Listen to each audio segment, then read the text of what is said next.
All right, we'll call the meeting to order by saying the pledge of allegiance.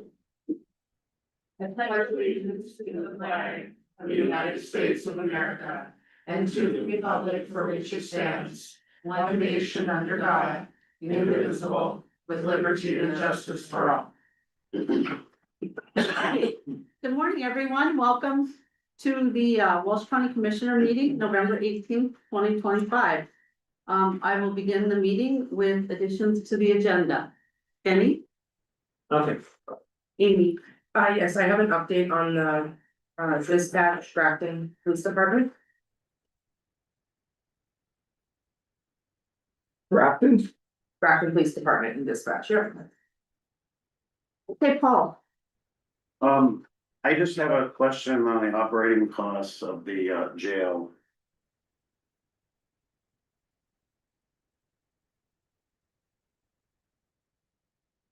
Ernie? Anything? Okay, and myself, I'd just like to discuss portfolios. That season's coming up here soon. Just more so timing of them, not that we have to choose. Okay, Kelsey? Do you have anything? As far as additions to the agenda? I do not. Okay, all right. Everyone was provided a copy of the November 4th, 2025 regular meeting minutes and the monthly bills. Do I have a motion to approve the consent agenda? So moved. Second. Any discussion? Hearing none, all in favor say aye. Aye. All opposed, same sign. Okay, motion carried. All right, we'll move on to employee time. I believe we have a couple new employees here today to introduce. First of all, Paul or someone, would you like to introduce our new VSO? Do you wanna step forward? This is Tammy Lawrence. She's our new veteran service officer. I was out of town last week when she started and I've been sick since I got home, so I haven't had a chance to go and visit with her, but you started last Monday, I believe, is that right? Last Wednesday, Okay. yeah, Do you wanna tell us a little bit about yourself? sure. Yes, well, good morning, everyone. I'm Tammy Lawrence. I have been working since Wednesday last week, so just a few days. So I'm getting situated, kind of getting caught up on a few things and making a plan to move forward. But I currently live in Fordville, so I do recognize a few people here as well. Grew up in the Walsh County area and have lived in this area most of my life. So I worked at the Air Force Base before coming out here as a facilitator for workshops in the transition assistance program and do have some connection to veterans in my family and that type of thing. So I'm excited to have this position and looking forward to making a plan to move forward with some good things. So thank you for having me and I appreciate the opportunity to introduce myself. Thank you. Welcome to our team. We're happy to have you, Tam. Thank you. I'm happy to be here. Good. Thank you. If you don't mind, I'm gonna step out and go back to my. Thanks. Have a good day. Thank you, you too. Okay, and then Kelsey, would you? Yes. Lorna Jonasson, she is taking my position, in the treasurer's office. Okay, So this is welcome, Mrs. Lorna. Lorna And last name, did you say? Jonasson. Jonasson, Lorna Jonasson. Welcome, Lorna. Do you wanna tell us a little bit about yourself? I live in Edinburgh and I have 2 children and 5 grandchildren that keep me busy. It's an honor to be here. It really is. It's fun to, Kelsey took me on a tour of the whole facility, the courthouse and all the history. I just feel very honored.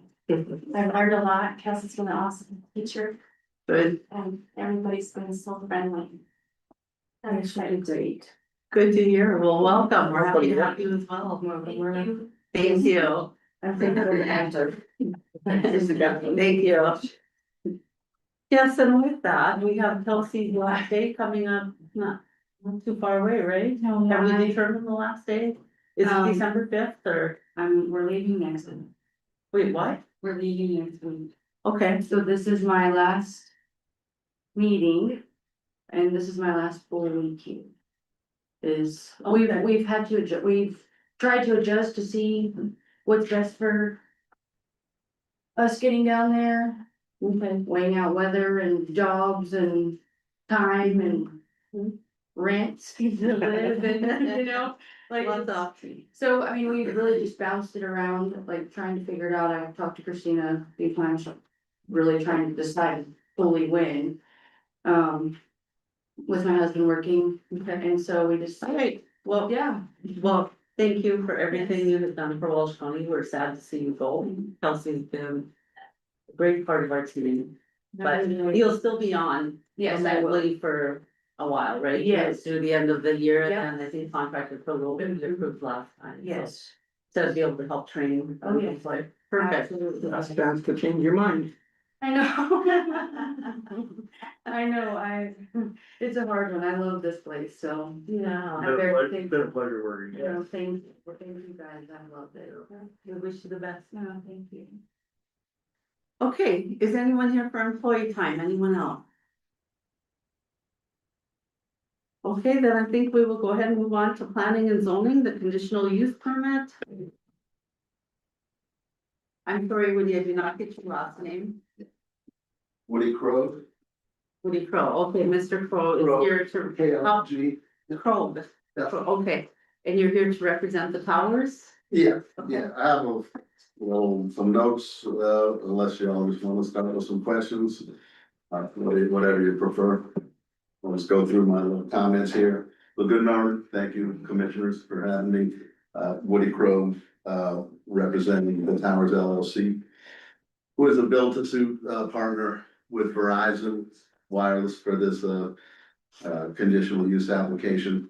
For a new wireless communications tower outside of Hoople.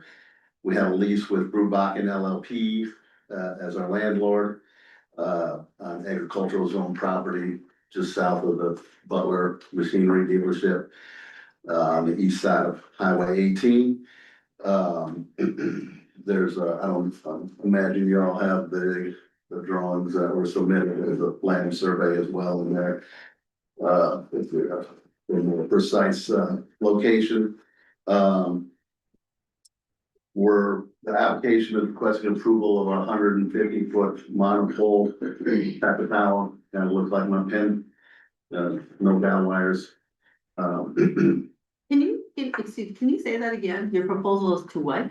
It's for a 150-foot monopole. type of tower. Monopole. Yeah, It's a thick pole. Okay. yeah, single pole, no guy wires, as opposed to the lattice work. Three-legged type of tower, that's what cul-de-sac support. And there's an elevation drawing in here on the A1. Shows you what it looks like. Also on that sheet A1, it shows you were using an existing field approach access point off of Highway 18. Pardon me. Best seen on the next page, A2. It details the 100 by 100 lease area with a 50 by 50 fenced in area for the pole and electronic cabinets, backup generator, utilities, so forth. The setbacks were 220, the pole is 221 feet from the center line of the highway. We're only about 29 from the cat dealership, but we did submit a letter from the cat dealership indicating that they're not opposed to. I don't see it here in my package, but you all might have it in yours. The cat dealership indicated they're not opposed to the location of the tower as shown in the drawings. Regarding aircraft safety, we do have a airspace analysis that indicates no aviation lighting or painting is required. But at the planning commission, they asked if we could voluntarily light it, and we're okay doing that if that's how y'all want to proceed. Lastly, RF frequency, radio frequency RF emissions is a common safety concern in regard to environmental effects such as public health. There are several federal agencies, namely the FCC, that are the scientific experts on RF safety standards. Section 704 of the Telecommunications Act of 1996 expressly prohibits local authorities from considering these issues as part of the permitting process. So I do have a copy of the act here and also some FCC guidelines if anyone would care to look at those. So with that, the Towers LLC respectfully requests approval of this conditional use permit application for a new wireless communication tower. Thank you, Ernie. At the planning and zoning, we discussed it quite a long time about the light on it. And like you said, it wasn't mandatory, but we just figured with all the ag pilots and everybody around here just for safety, but. Yeah, you wouldn't think a light on the tower would cost, what'd you say, about 30 grand? It could be 30 to 50, Yeah, yeah. so that was our heartburn a little bit, that we had a nomination and everybody accepted that they'd be required to, put a light on it, so. I guess with that, from the planning and zoning, I'll make a motion, we approve the permit. Do I have a second? I'll second. Any discussion? I just have one question. Sure. What is this actually going to be used for? It's for It's for- wireless services for Verizon Wireless. For Verizon? Is the carrier that's involved in the project. Verizon's driving the project. Okay, Like I said, the Towers LLC is a built-to-suit tower company. Typically nowadays, the carriers don't own the towers. They lease space from, third-party tower companies that specialize in okay, so it tower should, space. should improve the Verizon service. Verizon, Hoople's gonna have full coverage. If down the road, other carriers come along, that, you know, need a spot or need more coverage around Hoople, and if this top location will work for them, they could co-locate on the same tower. Oh, okay, Yeah. interesting. All right, any other questions or discussion? Okay, hearing none, I'll take roll. Ernie, Yes. Paul, Yes. Danny, Yes. Amy, Yes. myself, yes, motion carried. Thank you for coming in, Ernie. He explained something at the meeting that really I thought was interesting when he was a 5G, you would think, oh, that's gonna be better service and everything. It's actually not as wide of a coverage as a 4G or whatever. Yeah, well, the different technologies, Right. different frequencies. In the early days of wireless communications, they used frequencies that carried a long distance, transmitted and received over long distances. But those frequencies don't penetrate into buildings as well as the newer technologies. You know, they're covering the big area first, and now they're focusing more in on to getting the signal into the house where everybody wants their phone to work while they're laying on the couch. So yeah, 4G or 5G doesn't cover the same amount of geographical area as the older technologies. Yeah, well, and So that's what I found interesting, because I thought 5G, that'll be a lot better, a lot further, you're going backwards. where the cells used to connect, now there's holes in the middle because the newer technology, so we're filling in the holes. Well, that'll explain a whole lot I've got. That's why you drop your calls more often, I know. So, Kelsey, should I just check with Christina next week or? Yes, Okay. Yes. Very good. yes. Good luck. Okay, thank you very much. Thank you. Thank you. All right, next up on the agenda is the Minto City Council, in regards to the Kilowatt Drive Bridge closure. Good morning. Good morning. Could you just state your name for the record? Yep, my name is Lucas Kelly. Morning, Madam Chair and Commissioners. Just like to discuss the closure, or hopefully have some conversation about the closure of the bridge, in Kilowatt Drive in Minto. Affecting many different safety concerns to address, along with basically infrastructure, if there's any way it affects the citizens of the town. With primarily the elevator and, Minto A. let's see, any questions or comments on that? I just feel it's a major thoroughfare in our town. Because, I'm gonna be honest. All we got was. What's on our agenda, Kilowatt Drive Bridge closure, can we get some background on it, or does anybody have more information on what's going here? Yes, I believe the bridge was inspected on October 3rd-ish, somewhere in there, oh, sorry. And, October 23rd, excuse me, and, was deemed that it needed to be closed immediately, so I got a call, that there was county employees, permanently closing the bridge at that time. So just wanted to get a little explanation, see what's going on there, and if there would be any solution to reopening that, or any chance for discussion for reopening that. The major safety concern would be the railroad crossing where the trucks are now entering into the elevator. There's only one way in and one way out. It's a very blind crossing. It's not controlled with arms or lights. It's not a matter of if, it's when. Truck could be hit there this winter, especially once winter comes here, so. You wanna address it, Jason? He's probably more our highway department superintendent, so. On the 23rd of October, we got a notice from Collins Engineering, they're closing the bridge. The abutment caps on both ends have rotated out and the abutments pilings underneath them have split. So they just called and said, we're closing it. And at that point in time, we had they done a temporary, we had to go make a permanent closure for the state and gone from there. Since that point, and before, that's been deemed a private bridge and a private road. Well, we don't do anything on those private bridges. So with that aspect of it, we closed it, and Ernie and I have been talking about different things on it, and that's just where we're at, we're with the closed bridge.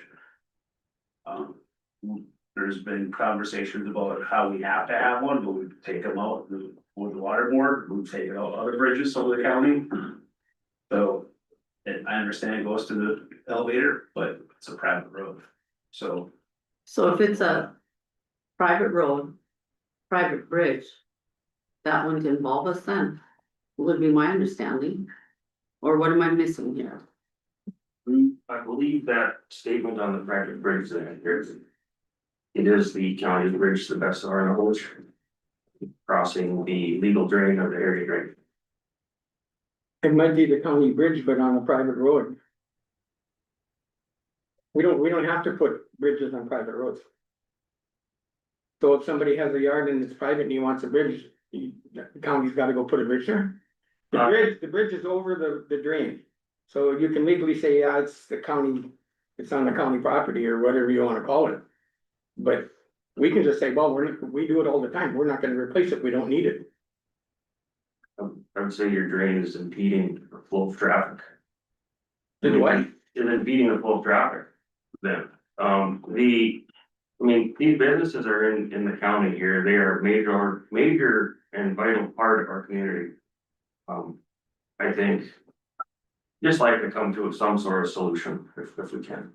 Denny, Do you remember why that went to privately owned bridge? I Way back when. remember we dealt with this Yeah. 5-6 years ago. I know, I have it here.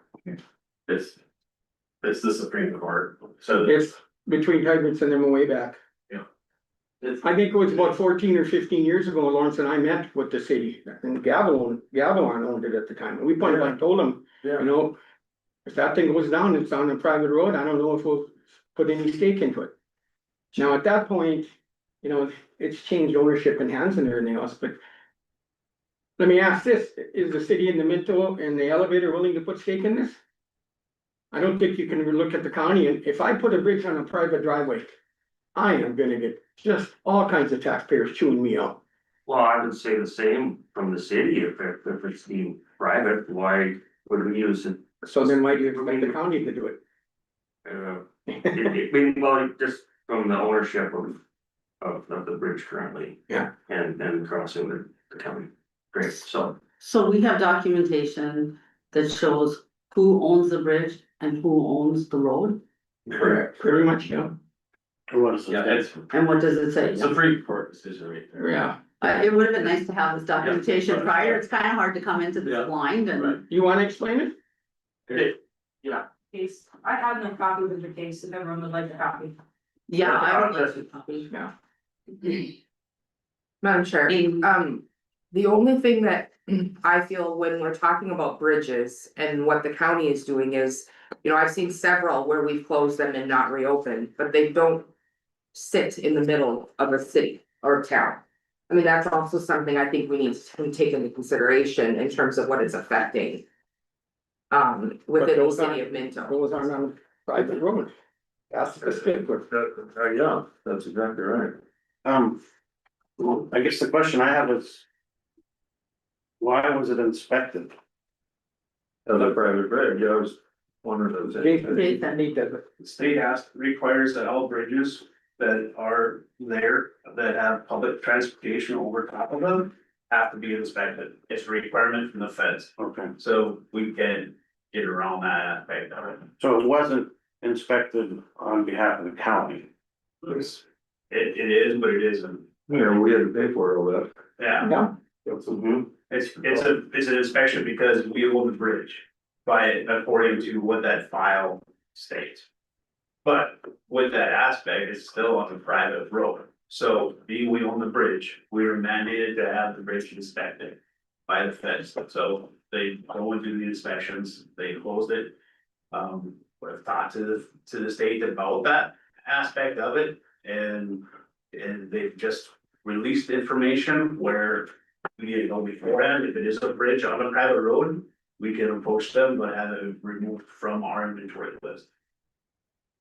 So that all came up after this closure. So had we known that prior, we could have had the bridge removed from our inventory list and we wouldn't be involved at all, okay? So. That's our money, we can do that at this time, can't we? Still can, yes. So the county owns the bridge.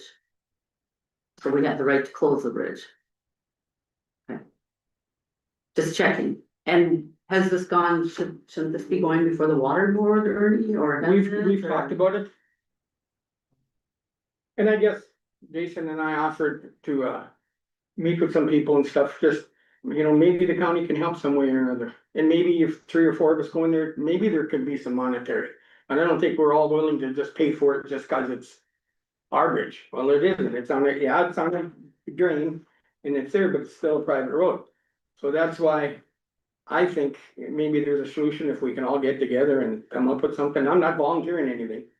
I myself would like to see it back open just cause it affects Minto and the traffic and the elevator and Minto Ag.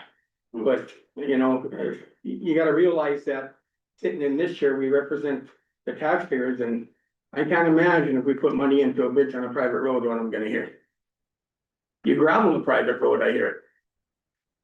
So. So why is it a private road, excuse me, I'm sorry, why is it a private road, why? Back to this lawsuit, we came back to it. Okay, well, again, I'm gonna go back to, I was not a commissioner then, I don't know anything about this, and we wasn't trying beforehand. Yep. So, there was, For the, page 2. I believe. so there was a lawsuit, and it was determined that someone owns this road. If I may.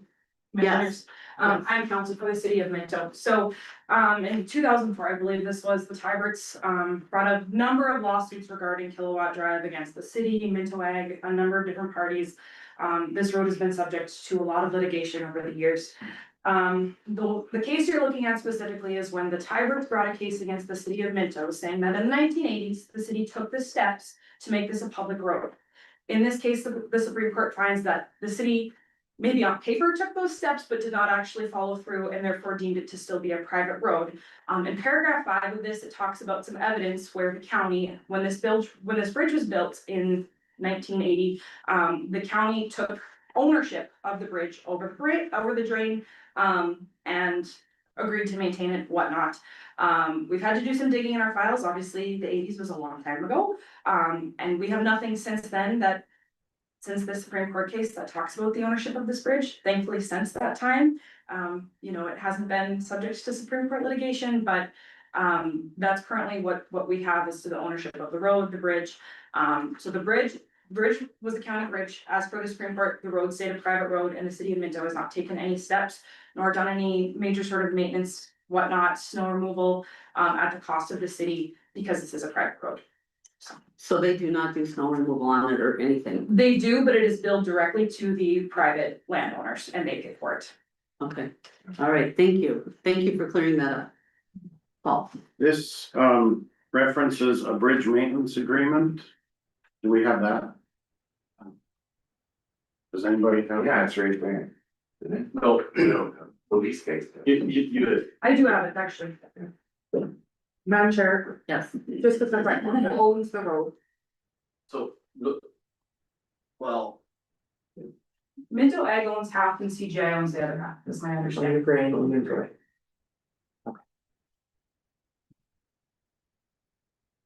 So it's not an individual? I thought it was an individual. Mental Ag, and who was the other one? Columbia Grain. Columbia Grain.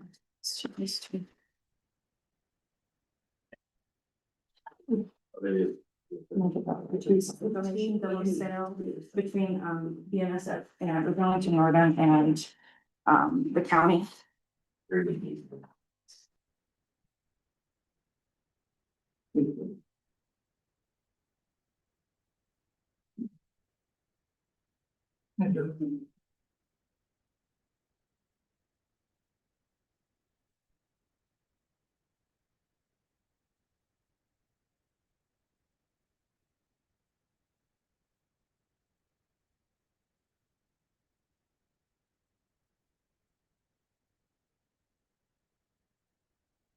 So the city of Minto, am I reading this right, that the city of Minto entered into an agreement with Burlington Northern for the construction of a bridge?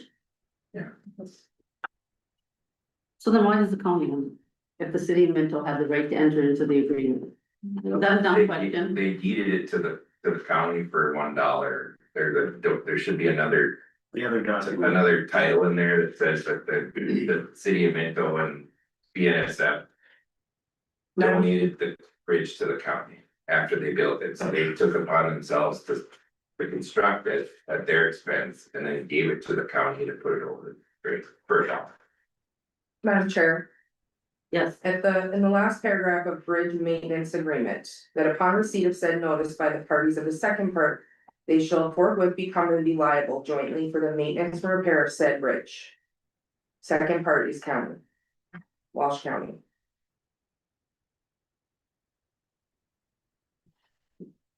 Has the state's attorney looked at any of this?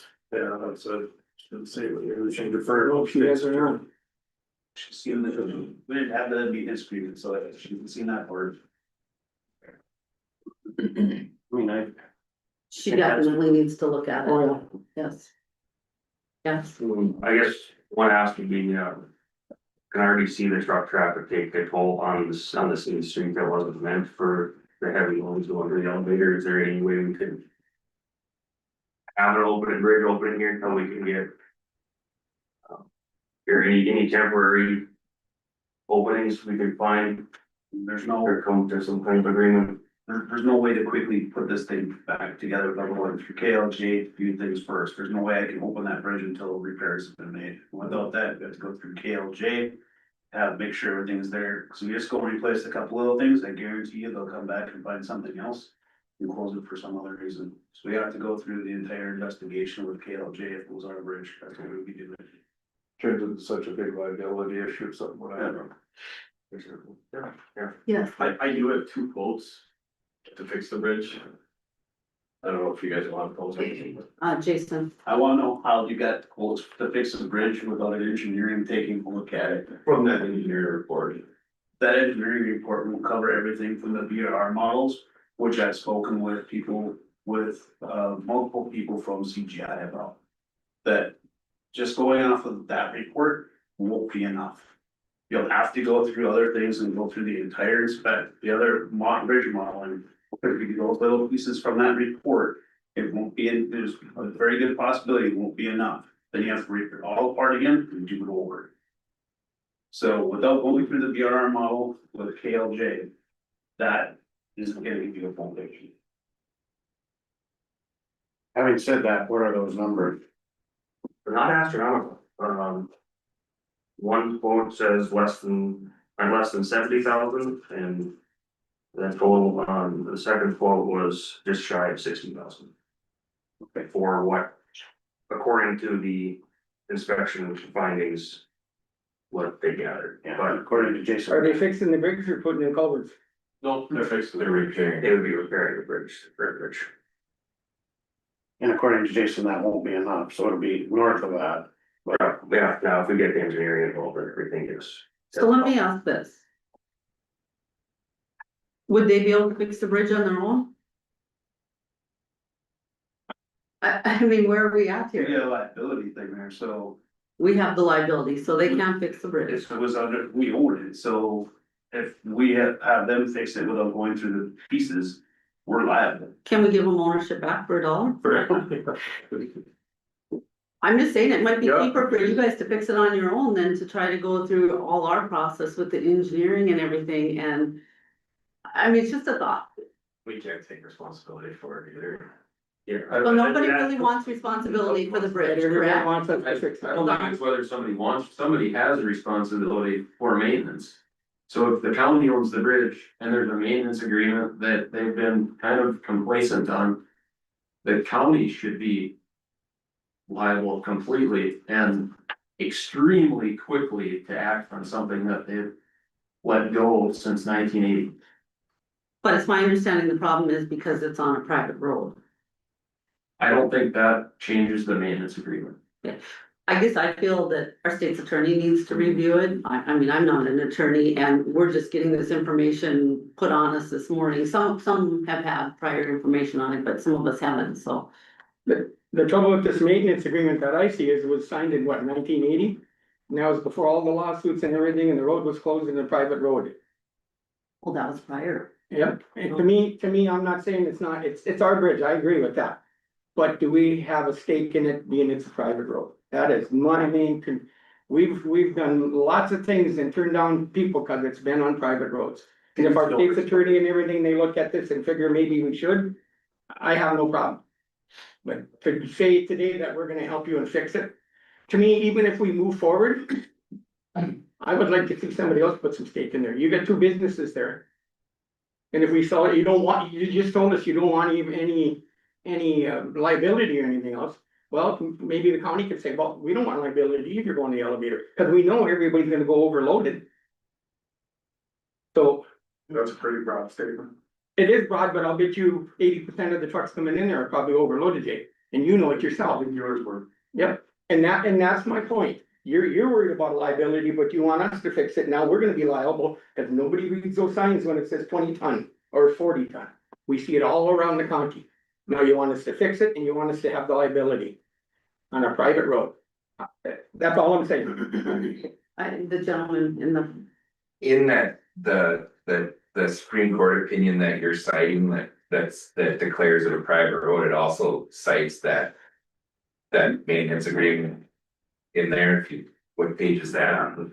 That is, well, it's on page 2, Right, so you guys have now a copy of the deed from the railroad. And the city of Minto to the county. You have a copy of the maintenance agreement between the city of Minto and the railroad. That was signed by the county commissioners saying they'll take responsibility for the maintenance of it. And now you have the Supreme Court opinion. That were declared finally that that's a private road. That still says that the county takes responsibility for the maintenance and repair of the bridge.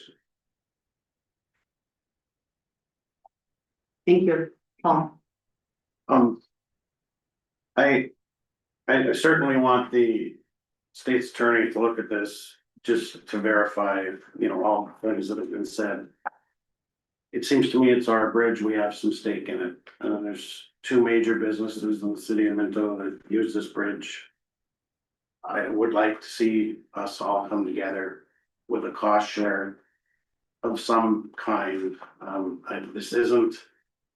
I mean, you guys are talking $60,000 or $70,000, that, and I understand that's probably not enough, according to Jason, but I don't think this is insurmountable. I think we should try and move forward and try and bring everybody on board, get as many people to participate in as many organizations to participate in this as we can and get it done in a timely fashion.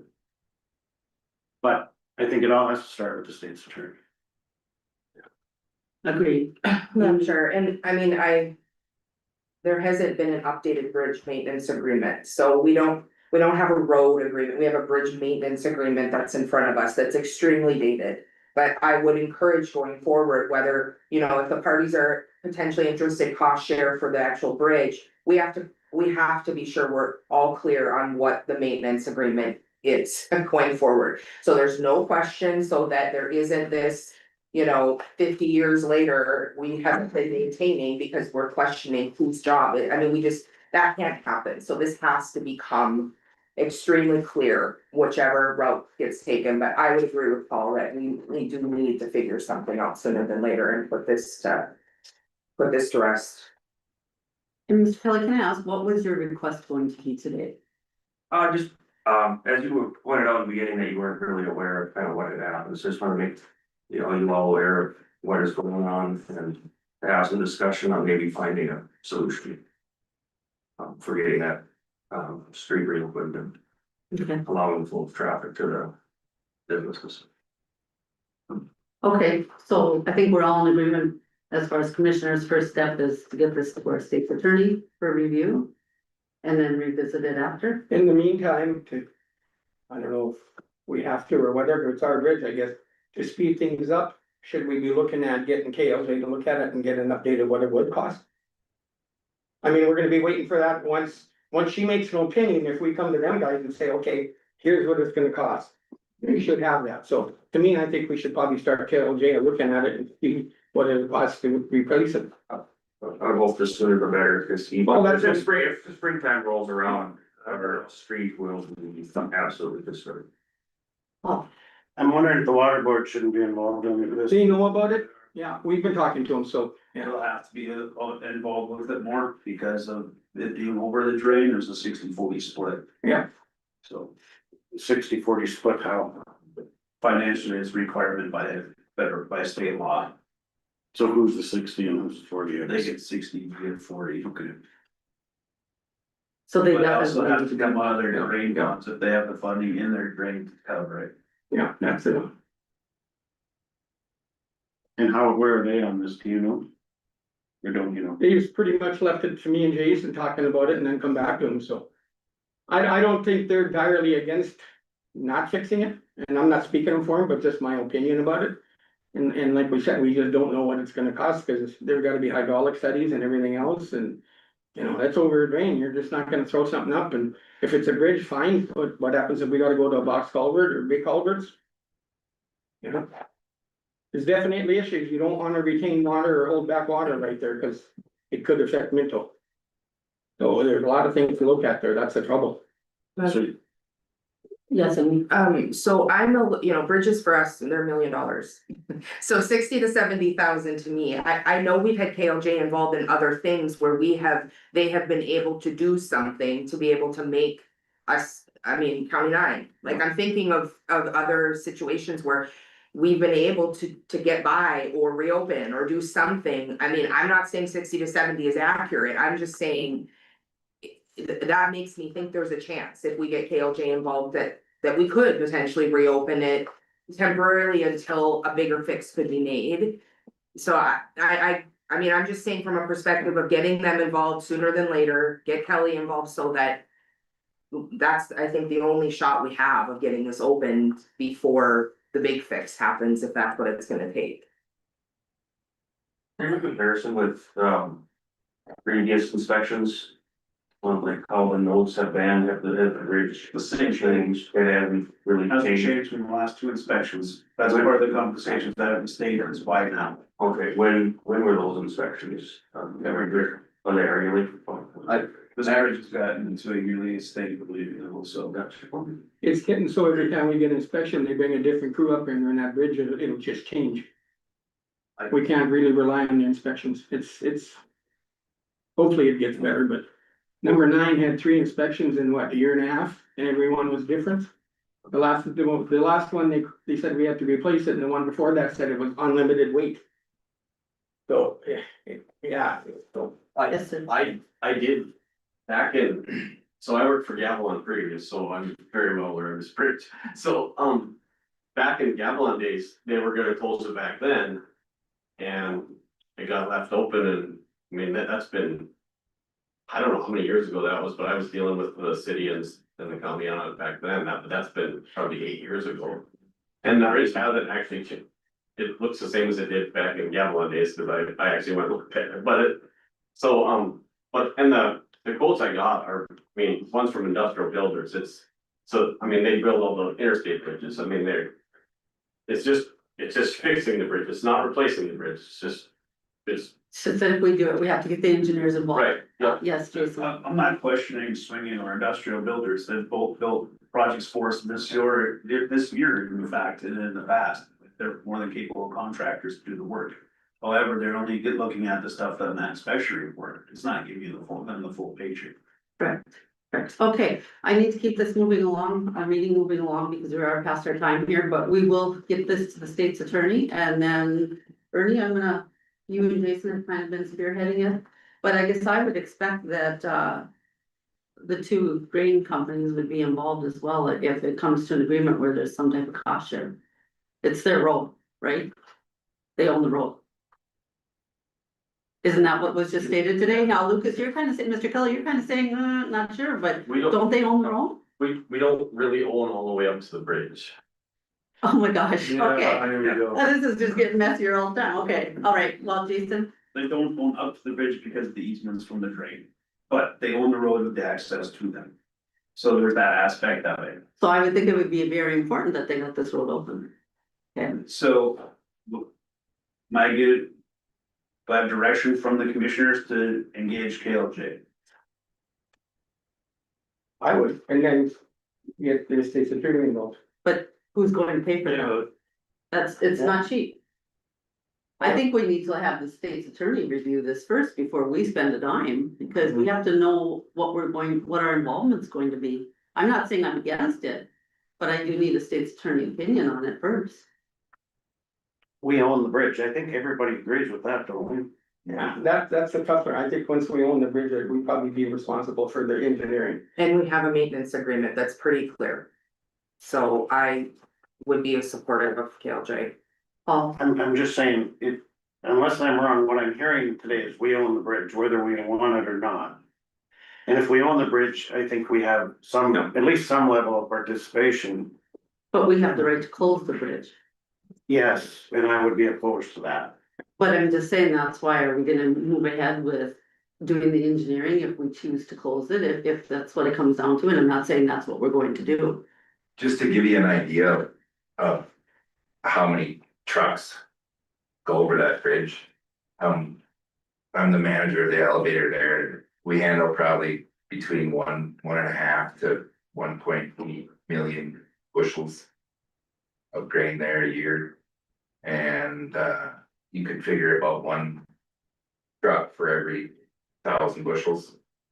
And that means 1 truck in, 1 truck out. And it's a truck out, so everything that comes there has to leave there, 1 truck in, 1 truck out. So that's something like 6,500 trucks a year that are pulling in and out of the elevator. And then Trevor we've got another business there, Simplot, that uses the scale at our elevator to weigh chemical and fertilizer and all that kind of stuff. And Trevor uses the scale, but he also has all of his liquid fertilizer tanks on the other side. And he's doing an awful lot of business there. So can I ask you, are you guys maintaining the road then? We do, you know, when it needs it, we put some gravel there, the city does pay. The snow removal to do 2 swipes. Through the property, when it snows, when it needs it, but Okay. other than that, we do. The. When they were building 81. Or they were redoing US 81 through Minto here a few years ago. They ran the detour through there. I'm just saying that even though it says that it's a private road. There's been absolutely no issue from anyone at all regarding any of the use of the road. Except for when the owner of Minto Grain, the private owner of the Minto Grain and his neighbors were fighting about it at the time. That's the only time anybody said anything, and the only reason why he had it declared a private road is because he wanted to build something that would have required the extra space to it would violate the setback. And so he had it declared a private road so he could build whatever he wanted, where he wanted, and he built the truck scale like 3 feet from some people's house that lived there in order to drive them out of it. So this whole private road deal was only because the guy that owned the elevator at the time was trying to kind of get rid of some people. Okay, Jenny, I just want everybody to remember that we're gonna be setting precedents here with other bridges. exactly, I think, Paul's it, sorry. So a couple questions for Jason. Do you have any idea, approximation of what the engineering fees would be on a bridge like this?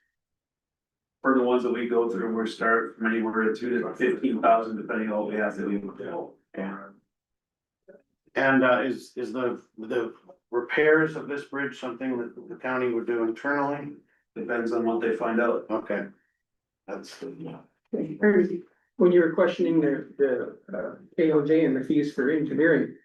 To me, let's move forward, and if we decide to move forward with an agreement or some sharing between us all, can't that be just added in there and say, okay, we paid for the engineering, now here, let's divvy it up 3 ways or 4 or whatever. I'll tell you, honestly, I can move forward with this and make a decision, but if you guys don't wanna put some stake in here, it's gonna be awful hard. Awful hard. Cause if I say you guys paid for some of it, it'll go back to the taxpayers and they'll have a little softer chewing. If we paid for it all, then look out, and like Danny said, we're gonna open up a can of worms. So just remember this. Stake helps. Madam Chair, are there bridges, quite a few in our county that have private roads and bridges on them? Like when you say precedent, that would be a bridge on a private road, is that a county bridge. a county bridge on a private, I mean, is that a common thing that we expect? You know, Right, I think we got maybe that one by Edberg is that on a private road, that's their only access, so we had to do it. Was it Tarleton's or which one is that one? That's on a section line. Okay, so that would be the only one that I thought of, okay, There's one that works, which one's that, Jay? for how mile one worse, it enters my field and you're right away. Private approach, and there's some that the county built years ago, instead of putting culverts in where we had the bridge crew, they go with fields. There's a bridge there? Yeah. Okay. Yeah, there ain't many of that. There's a few of those around, that go into private yards over ditches. There's multiples of them that are private. And there's bridges that are private that we don't have to inspect, like the one the Bible camp adopted. Through the policies, so. I do both. Okay, so it sounds to me like what I'm hearing for consensus is get KLJ, but then we don't pay for all of it. I hope In not. the end, everyone pays for a share of it. That makes me nervous, but I don't like wishy-washy agreements like that, but is that the consensus? And then to get this to the state's attorney. Place to start, you know. All right, that'll be our next step. Thank you very much for your time. Thank you. Appreciate you coming in. Okay, we are behind. Like that. Jason, we can start with you. But then I'm gonna have to pause you so that we can have our public sale. And thank you everyone for coming in this morning. I appreciate it. Yep.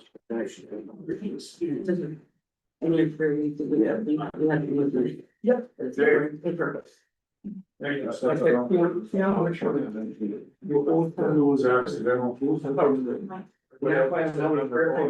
up. Well, it's always.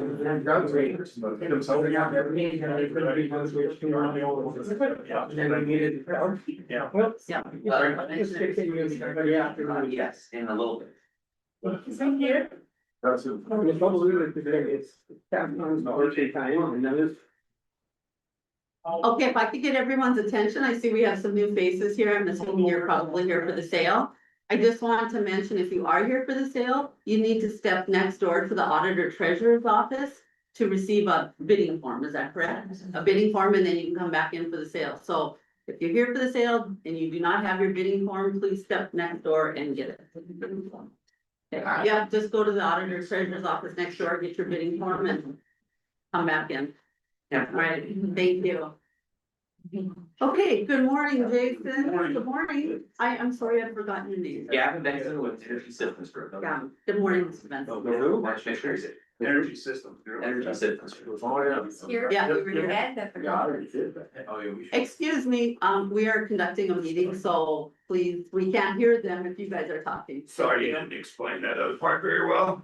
I didn't explain it very well? No. Oh, Because the they gave sale? us these and didn't tell us to go next door when we signed and everything. So is this what we're supposed to have for the bidding form? Yes, you're just supposed to go in and then there's a, authorization or oaths that you would sign just stating that you don't owe taxes in the state of North Dakota. So And they a copy of your ID, that's just the, sale term. already did that. Okay. So did you sign? Did you sign over there? Okay, yeah, they were supposed to take care of all that. I just had to get you over there. Okay, all right, Morning. good morning. Okay, a couple of things for you. The first one is a utility permit. The work's probably already been submitted already with Fuller. We've had no problems with them in the past. But for, just because of the construction season, is to get, services from Fuller underneath the highway to get to Smithstead outside of Fortville. So, Dr. Ernie had bought it prior, we can have our working relationship, we didn't feel there was any issues with it, but to close the gap on everything, brought that for signatures today. I'll make a motion to approve. I'll second. Any discussion? Hearing none, I'll call for a roll. Amy, Yes. Denny, Yes. Ernie, Yes. Paul, Yes. myself, yes, motion carried. Thank you.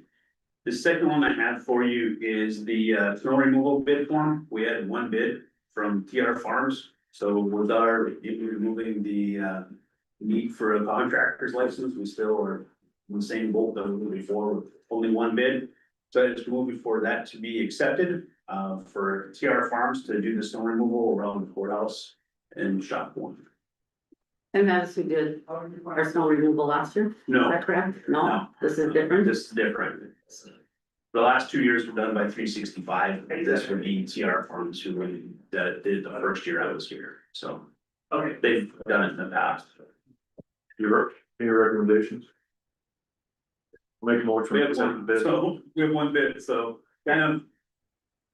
No, Okay, Denny, did you make the motion? Yep. To accept TR bids, Yep. TR Farms bid, all right, do I have a second? second, Any discussion? The only, oh, go ahead, Amy. Who's TR Farms? Dominic Anderson. I had a question. On here, it says bid per hour for each piece of equipment, also Yep. list labor rate for shoveling. Am I missing that? I don't see the labor rate for They don't have shoveling. it on here. Yep, they don't have that part, but they will have to shovel in front of the door. I mean, I'm concerned if we accept this bid and they don't have the labor rate for shoveling on here, they could charge us whatever they want to charge us. So are we going to accept this bid without that rate? It's the only one, it's the only bid I have, so, and I can reach out to them, and see if they'll give us a number for it. But otherwise, it's the only bid we received. So I can put it back out for bids again, reject all of them, and go back out for bid, I mean, I've advertised it for 3 weeks and. with where we are in the year. Well, Amy, So then the staff will do it if they aren't, I mean, I think we need, It's part of this, they'll have to do some solar. I just would like it in writing. I would like it in writing as well. I don't like to accept a bid where someone hasn't told us what they're going to charge us to do. So could we get that from them and bring it back next time? Sure. Get it updated? Or I suppose, we're not gonna have snow in the next 2 weeks. No one's saying no. Fingers crossed. Just declared it. You said the word.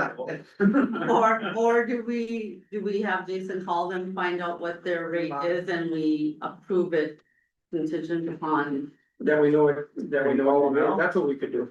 Yeah, I can step on the phone while Yeah. Gavin's giving you an update. Yeah, or while we're doing them.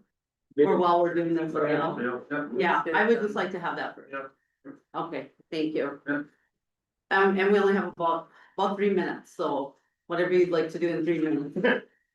Yeah, Route 3. I can hop right back. I don't wanna rush you, I can have come back. Great. Okay, Gavin Benson with Energy Systems Group. We met a couple weeks ago, maybe a month ago. Talking about the process we're gonna use for the facility assessments and trying to figure out where all the courthouse, the different facilities sit in their lifespan. And their needs as far as equipment updates or repairs. So we've done a lot of work over the last couple of months and we're to the point now where. Costs are coming in for upgrades and we're gonna be ready to talk numbers in the next week, if not sooner. So today is kind of a bit of a heads up, we're getting really close. And we can start talking about different options. All the way from single repairs of things, all the way to very comprehensive bundled repairs to get more cost effectiveness out of it. So things are going really well. Great. And we're to the point where we're also doing some pre-design and pre-engineering. So if the commission does decide at some point in the future to say, yes, we want to do this, we can hit go within days to order some of the longer lead time equipment. So. and just to refresh my memory, Yes. you were the gentleman that said by doing this, you would be able to get grants, Yeah. correct? Yes, yep, there's some grant money out there, there's some federal money, and those are all per solution. Okay, Yeah, so we kind of have that, we're figuring all that out right now. We got a meeting at 1? Yes, Okay. yeah, so I'll see you at 1. oh, Or someone. one, okay, Now we got to take it. oh, do I too? If you want to, yes. Oh, no, that was something else, I just want to make sure I didn't need to No, give yes. it that.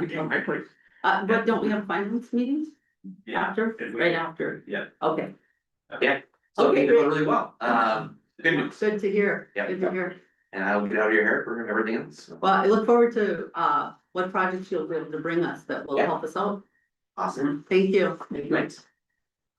I'll step off, make the call. Okay, great, Almost thank you. back. That Okay. doesn't happen to me very often. No. All right, again, just a reminder, if anyone new has come in that is here for the bidding sale, for the tax sale, step next door to the auditor treasurer's office. And work with them, they're going to have you do a couple things so that you can come in and bid, so.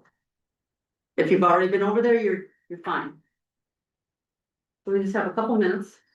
You guys want to break? Break time? Yeah. Yeah. Well, I'm afraid to get up, somebody will take my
Ready? Okay. All right, I'm going to call the meeting back to order. This morning, we are going to begin our delinquent tax sale for 2025.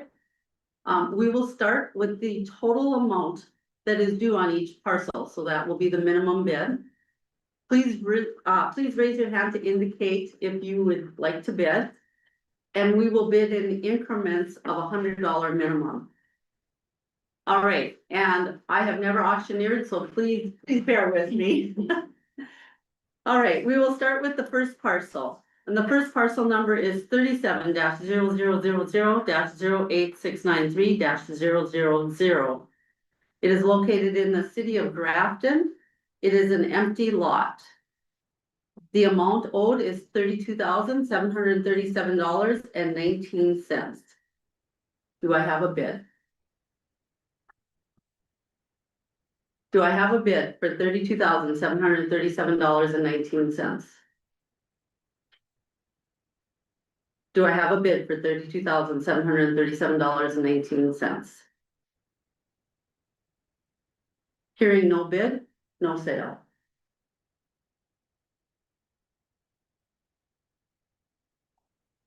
All right, our next parcel is 37-0000-08732-000. It is located in the city of Grafton. It is an empty lot. The amount owed is $26,085.31. Do I have a bid? Did you say it's empty lot? Pardon? Did you say it's an empty lot? Yes.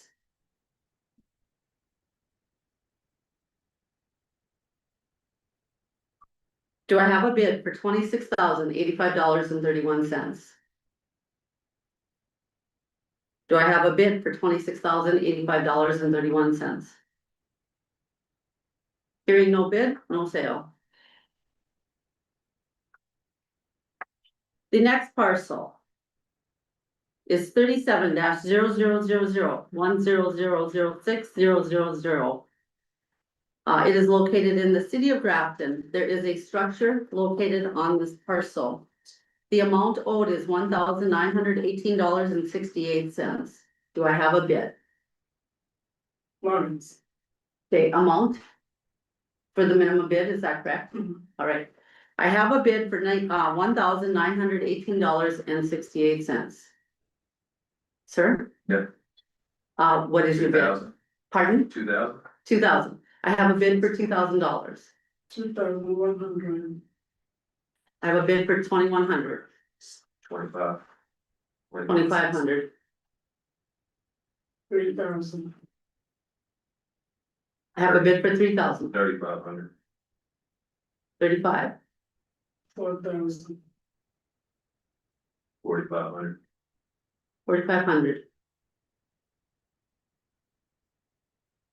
4,600. 4,600. 4,800.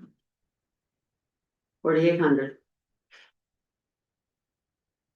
4,900. 4,900. 5,000. Additional 100. 5,300. 55. 56. 7. Do 6,000. What was that? 6,000. 6,000. I have a bid for 6,000. 100 added. 6,100. 6,500.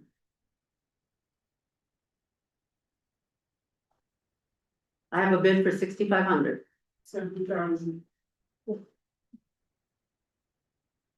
I'm sorry, I have a bid for 7,000. 7,300.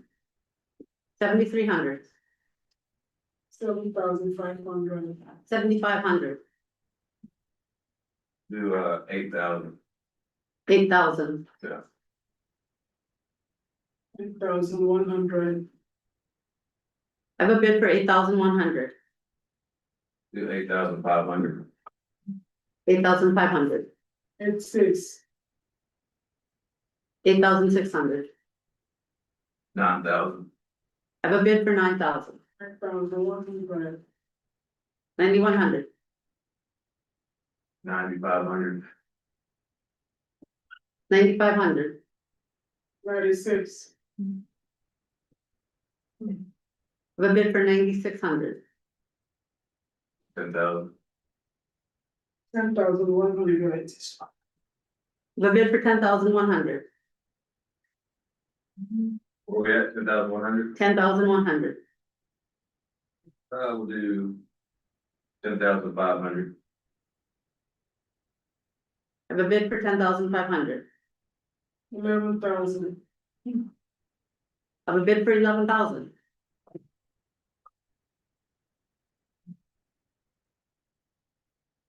I have a bid for 11,000. 11,300. 11,300. 11,500. 11,500. You can have. All right. I have a bid for it. I have a bid for 11,500. 600. I have a bid for 11,600. 700. 11,700. I have a bid for 11,700. 8. I have a bid for 11,800. 900. 11,900. I have a bid for 11,900.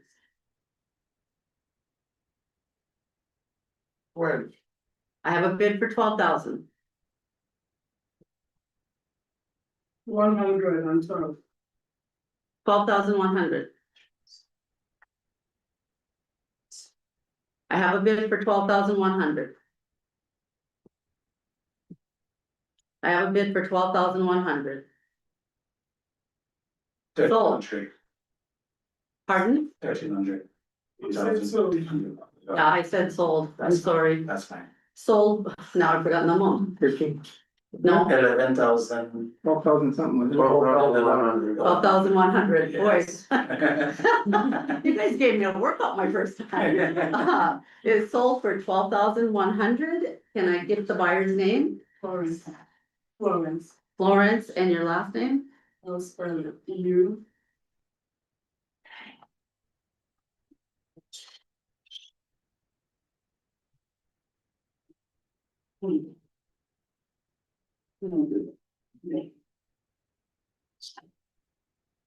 Okay, Florence, you can go ahead and give it to Kelsey, and I'm going to move on. Thank you very much. All right. We will start with the next parcel. It's the fourth parcel on your list, if you're following along on your list. The parcel number is 37-0000-10028-000. This parcel is located in the city of Grafton. It is an empty lot. The amount owed is $224.64. Do I have a bid? Yes. I'll give it 224.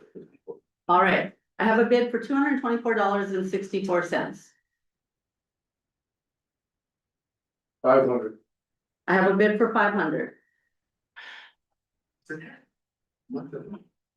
I have a bid for 500. Yes, I'll do 1,000. I have a bid for 1,000. I have a bid for 1,000. I have a bid for 1,000. Sold for $1,000. Your name, sir? Christopher Scroggins.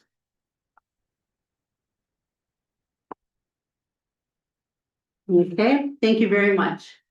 Kelsey, do they need to go somewhere right after this to take care of business? After the sale's done. Okay, after the sale is done, for anyone who is buying a parcel, please step next door to the auditor treasurer's office to complete your transaction. Yes. And if you don't wanna wait for the rest of the sale, if you're done bidding, you can go ahead and go over there now. All right, the next parcel we have is 37-0000-10031-000. This parcel is located in the city of Grafton. It is on an empty lot. The amount owed is $182. Do I have a bid? Yes, I have. 182. I have a bid for $182. I have a bid for $182. 200. I have a bid for $200. 300, I have a bid for $300. I have a bid for $300. I have a bid for $300. Sold, the parcel is sold for $300. Thank you, sir. Yep. Christopher, Scroggins. Scroggin. Yes, ma'am.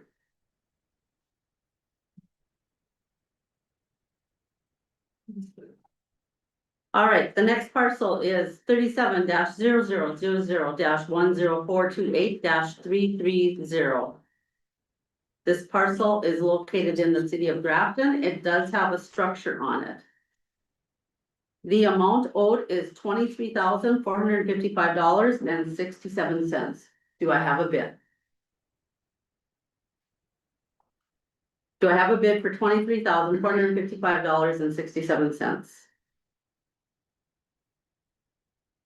Do I have a bid for $23,455.67? Hearing no bid, no sale. All right, the next lot is the next parcel, excuse me, is 37-0000-11148-000. This parcel is located in the city of Grafton. It has a structure on it. The amount owed is $12,272.19. Do I have a bid? Yeah. All right, I have a bid for $12,272.19. 100. I have a bid for $12,372.19. 14,000. I have a bid for 14,000. I have a bid for 14,000. 100. I have a bid for $14,100. This is a partial 114, correct? Yes. I do 15,000. I have a bid for 15,000. I have a bid for 15,000. I have a bid for 15,000. 100. I have a bid for 15,100. 5,500. I have a bid for 15,500. I have a bid for 15,500. I have a bid for 15,500. Sold for 15,500 to Christopher Scroggin. Thank you.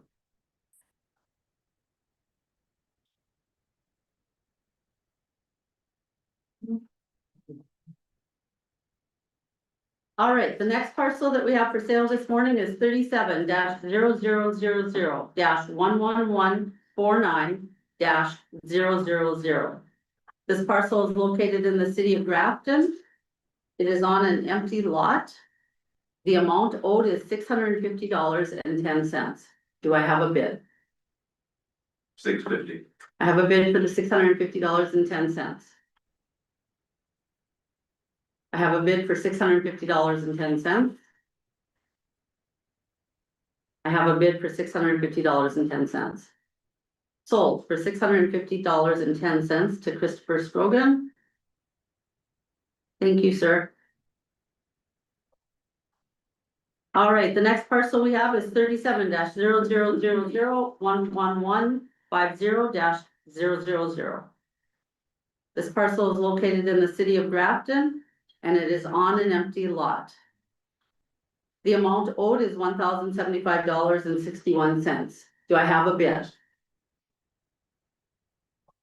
I have a bid for $1,075.61. I have a bid for $1,075.61. $1,075.61. Parcel is sold for $1,075.61. Christopher Scroggin, thank you, sir. Next parcel is 45-0000-1349-000. This parcel is located in the city of Edinburgh. It is on an empty lot. The amount owed is $1,210.47. Do I have a bid? Yes. All right, I have a bid for $1,210.47. $1,210.47. I have a bid for $1,210.47. The parcel is sold for $1,210.47. Thank you, ma'am. Trisha Olson. Patricia Olson. Thank you. All right, next parcel. Parcel number is 46-0000-13880-000. This parcel is located in the city of Fordville. It is on an empty lot. The amount owed is $601.40. $601.40. Do I have a bid? Yeah. I have a bid for $601.40. $601.40. I have a bid for $601.40.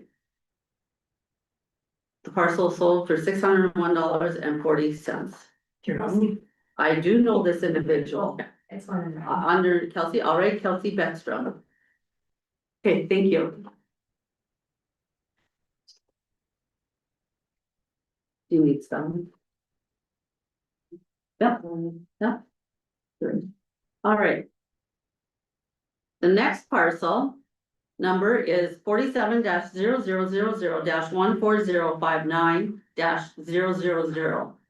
This parcel is located in the city of Lincoln. It does have a structure on it.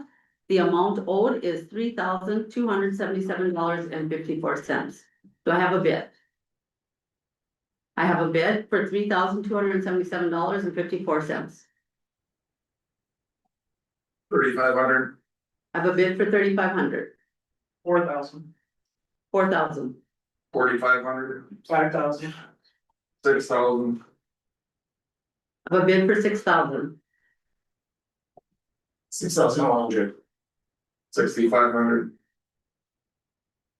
I have a bid for $6,500.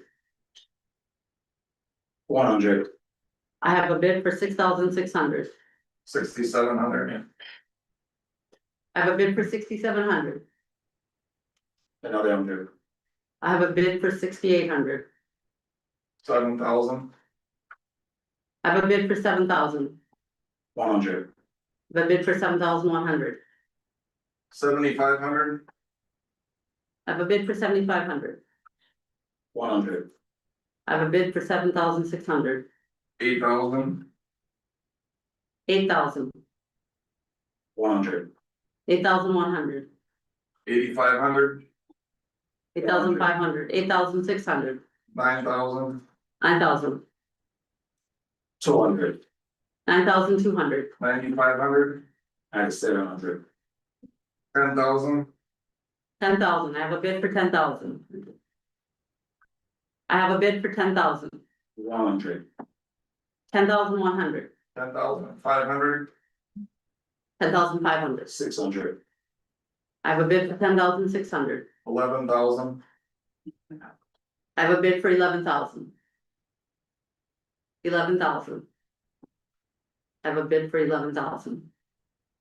Sold for 11,000. John Sherrick is my name. Thank you, John. SH. Is it E? SHIR.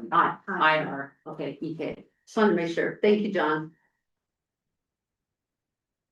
All right.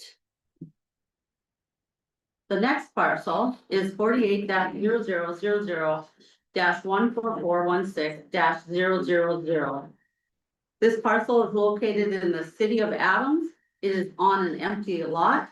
The amount owed is $77.52. Do I have a bid? I have a bid for $77.52. $77.52. I have a bid for $77.52. Sold for $77.52. Ron Binger. BINGER. Thank you, sir. All right, next parcel, 49-000-14510-000. This parcel is located in the city of Fairdale. It does have a structure on it. The minimum or the amount owed is $827.06. Do I have a bid? So I have a bid for $827.06. Thousand. I have a bid for 1,000. 13. I have a bid for 1,300. 1,500. I have a bid for 1,500. 1,500. I have a bid for 1,500. Sold for 1,500.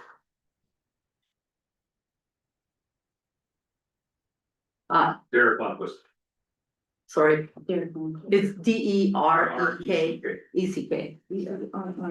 I'm forgetting the spellings of the names from my old job. And it's LUNDQUIST. Okay, thank you, Derek. All right, next parcel is 49-000014515-000. This parcel is located in the city of Fairdale. It does have a structure on it. The amount owed is $508.12. Do I have a bid? I have a bid for $508.12. I have a bid for $608.12. 700. I have a bid for $700. 8. I have a bid for $8. 9,000. 1,100. 1,200. 1,300. 1,500. 17. 19. You can have it. I have a bid for $2,000. $2,000. I have a bid for $2,000. Sold for $2,000. Ted Green. Ted Green. Is it just GREEN? Just like that. Okay, thank you. Thank you, sir.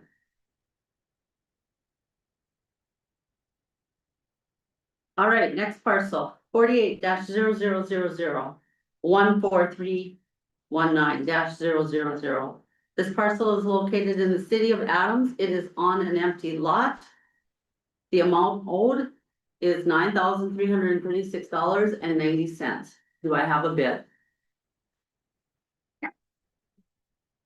$9,336.90. Do I have a bid for $9,336.90? Hearing no bid, no sale. The next parcel is 48-0000-14269-000. This parcel is also located in the city of Adams. It is an empty lot. The amount owed is $12,392.40. Do I have a bid? $12,392.40. Do I have a bid? Do I have a bid for $12,392.40? Hearing no bid, no sale. Our next parcel, 48-0000-14309-000. This parcel is located in the city of Adams as well. It does have a structure on it. And the amount owed is $14,943.18. Do I have a bid? I go with the minimum. What was that? I go with the number you said. Okay, all right. I have a bid for $14,943.18. I have a bid for $14,943.18. Sure, JP. Sold. Sorry. Sold. I'm required to say it every time, so. Sold for $14,943.18. Now you can give her your name. Thank you. JEUNE. JEUNE, Yes. and your last name, is that your last name? Yes. What's your first name? JHONY. All right, thank you. Next parcel, 48-0000-14310-000. This parcel is located in the city of Adams. It is an empty lot. The amount owed is $11,746.40. Do I have a bid? They are the same next to each other, right? Because they're block 15. Yeah, I would say so, the first one is lots 2 and 3, and the next one is lots 4, and it's all block 15, but. I guess I can't, I was asking her, yeah, they're next to each other. So let's Oh. really go about that. you're wondering if they're right next to each other? Yes. I'm assuming, but I don't know, we'd have to check. They are. They are? They are next to each other. They are next to each other, okay, all right. This is Scott Grove, the mayor. Oh, well, you're hearing from the right person then. Okay, so they are adjacent to each other.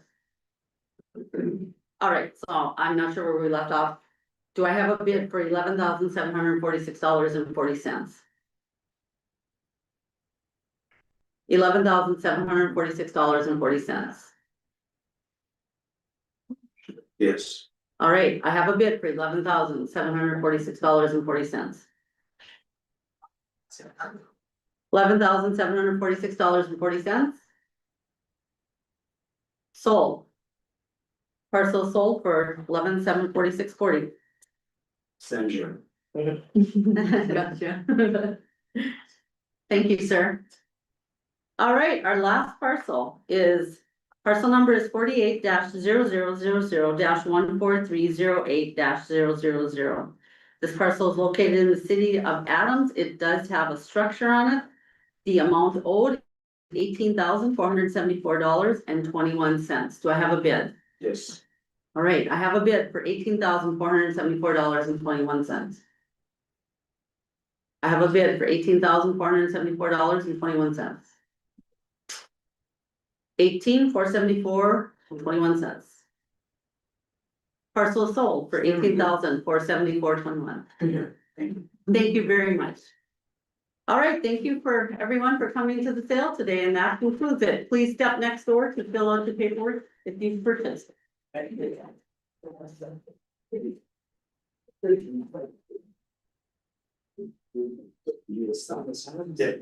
here's. Oh, Yeah, I think some of them once. I think that's a record on this. That's only a four that didn't sell. Yeah. That was it. Oh, but that was very good. That's good. I know. All right. We're at 10:30, we're ahead of schedule again, we can bring Jason back in, I wonder if he's out there. Oh. All right, yeah, nice work. Yeah. Well, I don't know if it was me, but I think that was one of the hottest sales we've had in a long time. You bet it was. So, I know it wasn't me, it was Take Lon. credit for it, it's there. Yeah, right, take credit for the one thing, and maybe you could take credit for it, I don't think I get that. I had sold one parcel, it was actually land and it was the highest ever here, but then they found out it was a different owner and stuff. So then it didn't go through. The bank had something to do with it, but that was, I think, the only land we ever sold. Should we call Jason up? Yeah.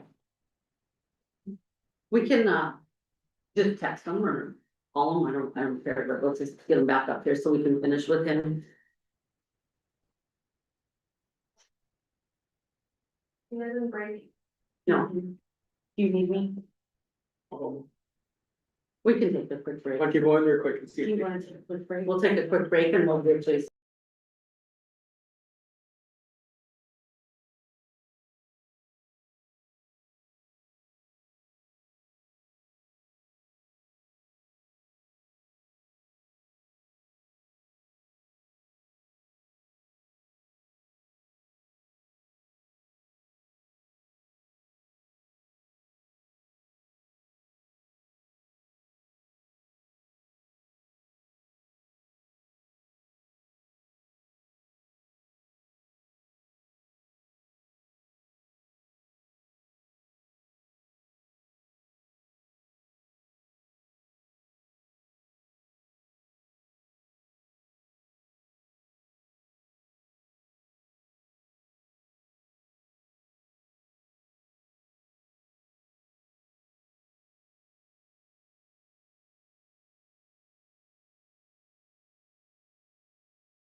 All right, we'll call the meeting back to order, and Jason, come on up and we'll finish your agenda.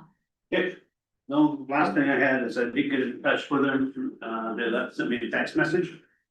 For the snow removal bid, the shoveling would be $70 an hour, which is comparable to what we've had in the past, years. All right, thank you for doing that. All right, so do we have a motion for the snow removal bid for TR Farms? Yes, we did have one, right? We were on discussion, excuse me. Okay, any other questions or discussion? All right, hearing none, I'm going to take roll. Denny. Yeah. Amy. Yes. Paul. Ernie. Yes. Myself, yes, motion carried. Thank you. That's all I had for you, unless you have anything else for me. Oh, that was it? Okay. Good. I'll see you this afternoon and keep us in touch on this bridge. Yep.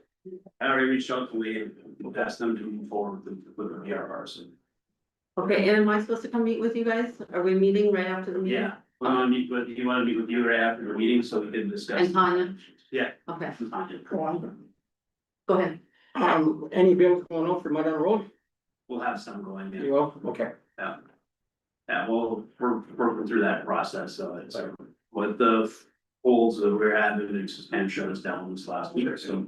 Snow removal equipment is going on, so. Am I supposed to be at that 1 o'clock? You can get. Still grabbing. Not really, so but with the cold that we're having at night, by the time we get into it, it's frozen, it's gonna be packing down, and the blade. Sometimes we're not getting anything where you can touch it until in the afternoon. So we're pretty much done with that aspect of it, so. There were some of the things that were able to address were, like Eric, he had improved back up, or blending some of the gravel through, and pulled it back up from the edges of the gravel, or grab the shoulder of the grass line and blend it back in, and good, it'll need to be addressed next year, but it's something that was, it's not in the areas where it was, something we're gonna be building a farmer for a mud on the road policy. No. Is George officially gone? George is officially gone. He didn't want a retirement or anything. Yeah. No, so. So George Minville. We did go. George Mickle retired, his last day was October 31st, so we have a position open for in Lincoln and have had no interest in it. So, How long has it been open? 3 weeks. Okay. Well, sad to see George retire, but certainly understand. That's something he wanted, so it was kind of it's not quite the terms he wanted to go it on when it happened, so. But just so we clarify, it was his decision, it wasn't, I don't want anybody to think that there was anything No, wrong. he retired, Yeah. just not the way he wanted to go out. Right, But it was right. his decision to retire.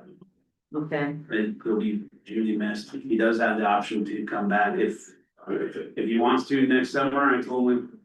More people that Iron is a summer employee. So if there's something he still chooses to, so. okay, good to know, yeah, well, he was good employee, He very, very. that's the goal. 7 years of. Employee and having issues. Okay. Yes, thank Thank you, you. would you ask Yeah. them to please, turn it Yeah. down a little bit so we can hear here, thank you. Yeah. All right, next on the agenda, we have the joint services agreement for the Carnegie Public Library. And I asked Kelly if she could be here today. I actually asked for this to be on the agenda. I just feel that we need to take a look at our library agreement because when we had the discussion before, and Kelly, do you just want to come on up? Because I know we're gonna have questions for you. Good morning. Good morning. Good morning. Morning. Before, when we had the discussion on the library during the budget season, we were reviewing the library agreement and we realized that maybe there are some things that need to be updated in the library agreement, so I asked if Kelly could maybe speak on that. And one was, I know, and I don't want anybody to take this in the wrong way. We're not looking to necessarily withdraw from this agreement, but the wording on the capability to withdraw, we didn't think possibly met century code, or it wasn't the same as the century code, so I guess it was just a little cloudy, so we wanted Kelly to take a look at it and make sure that we are kosher on it. Yeah, so with respect to the withdrawal, Century Code does, indicate that a entity could withdraw with 2 years notice to the other party, which in this case would be the city of Grafton. It also contemplates in the agreement, it contemplates the need to go to a majority vote of the electors in that county. Just so that you're aware too, in researching, that vote would go to not, the city of Grafton residents would not be included in that, vote. It would be the rural residents of the county that the vote would go to, because the city of Grafton residents aren't being taxed at the 2.5 mils. They're only taxed at the 4 mils from the city, so they don't get taxed at that 2.5 mils is my understanding, because they're already maxed out at the 4 mils that they can be taxed at. So just so that you know that, the Century Code does support an agreement that would be required to go to a vote. I just want to clarify that Century Code does support that, but it doesn't require it or anything like that. So the Century Code requires just that 2-year mandatory. After the initial 5 years is mandatory, but then after that, just be 2 years notice. So does that make sense? So I just want to clarify, so in this agreement, then really it is. The agreement is correct, because it says a county or city, no, it's not, who is party to this agreement may withdraw from this agreement by a vote. That wouldn't be correct then, by a vote of the majority vote of the electors in that county or city. A two-year notice to withdraw is required. So is our agreement saying that it has to go to a vote of the electors? If the county Yes. would choose to Yes. withdraw, this says it has to go to a vote of the electors. However, that does not match Century Code. Century Code says it's encouraged but not Century required. Code says that library services may be discontinued with any city or county by any of the methods by which library services may be established. So one of the methods by library service being established is a vote of the people. So the Century Code does support the agreement that is here, but Century Code does not require a vote of the people to withdraw. Does that make sense? Right. It only requires the mandatory minimum. But the parties can agree to something different, and Century Code would support that, is what I'm saying. So it could be by a vote of the commissioners to withdraw, or would it have to be by a vote of the? If the county decided to withdraw, can it be by a vote of the commissioners? I guess is what I'm wondering. Yes, Century Code would support that as well. Okay, It supports both. both. Agreement. The agreement does not, right? So in order to match Century Code or state what Century Code says, we would want to update the agreement to show both methods or either method, that either method can be utilized. Yes, yes. Okay, I mean, yes, that would be supported, because the only thing required in Century Code is the 2 years notice.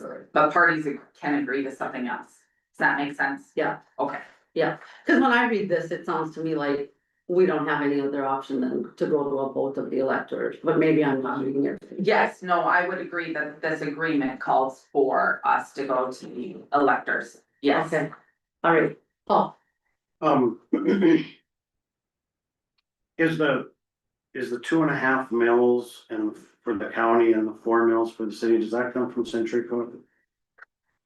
Century Code, I think the maximum is 4 mils unless it goes to to a vote of the people, and they can choose to increase that. But I think the max that any, that can be levied is 4. Or the city? For the city or for the county. Well, the county can do up to 4. Yes, I believe both entities can do up to 4. Okay, That's my understanding. one other question. But if they wanna go beyond that, they would have to, I think they can go beyond that, but there would need to be a vote of the people to go higher than. Okay, so Walsh County through this contract is limited to 2.5 miles, but the Century Code would allow it. That's correct. The other question I have is, would the city of Park River citizens be able to vote since they're not party to the library contract? They're not part of this, they don't pay to the Carnegie Regional Library, like Grafton. Do they pay to the library though, as part of their account? They pay to their own library. Right, Park. Oh, they have their River own is library, included, okay, so yes. they're excluded from it, so yes, so that, They would not. they would be excluded from that vote as well.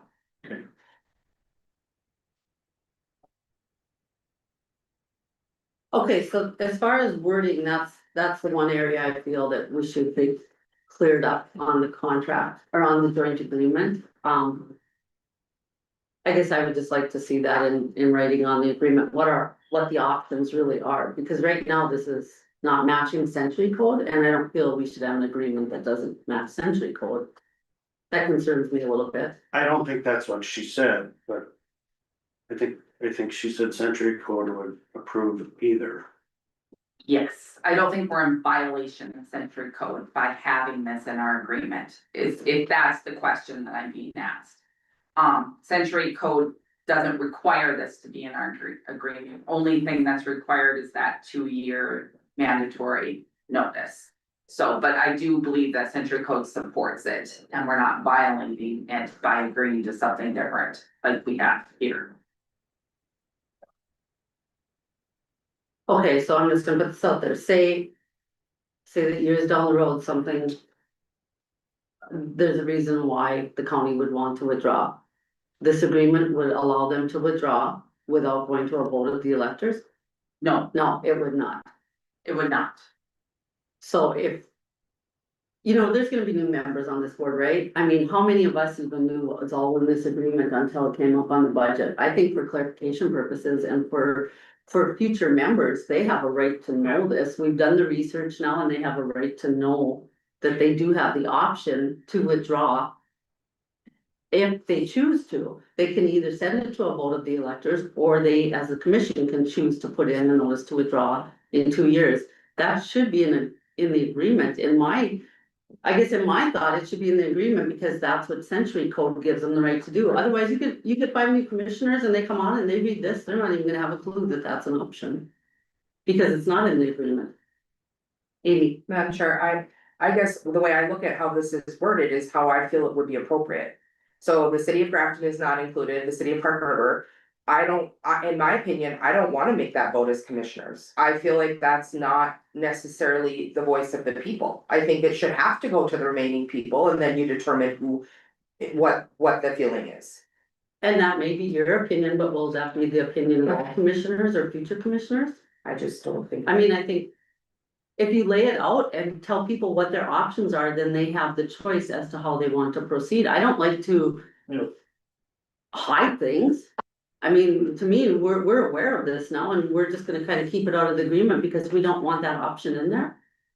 We're not hiding anything, it's clearly in the agreement, we just disagree on the way to get out of the contract. Some of us think that you should have to go to a vote of the people, and some of us don't, or it's nothing hidden, it's right here. It does not say in the contract, though, that you can do it by a vote of the commission, You can't, that's the point. but Century Code says you can. Century Code allows it, but this contract does not. And we're looking to update the contract, the agreement, it's not a Right. contract, it's a joint agreement. We're looking to update the joint agreement to put the options in there. We're not going to remove the option that says it has to go to a vote of the electors. It's just to update it that it can be either a vote of the electors or it can be by a vote of the commission, Right. whatever the commissioners choose at that time. We are 5 current commissioners, we're not all gonna be on here a few years down the road. I mean, shouldn't they have that right, the new commissioners, shouldn't they have the right to know what their options are? Why would we not want that in there?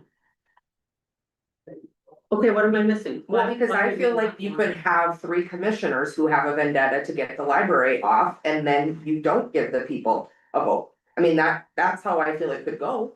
If they chose to do that, that just makes it easier. Why wouldn't you want the people to speak? Why wouldn't you want Century Code to match Why would you want to follow the century code? We are following century code. You keep saying we're not following century code. Okay, we're not putting all the options out there. We're only utilizing, I didn't write the contract.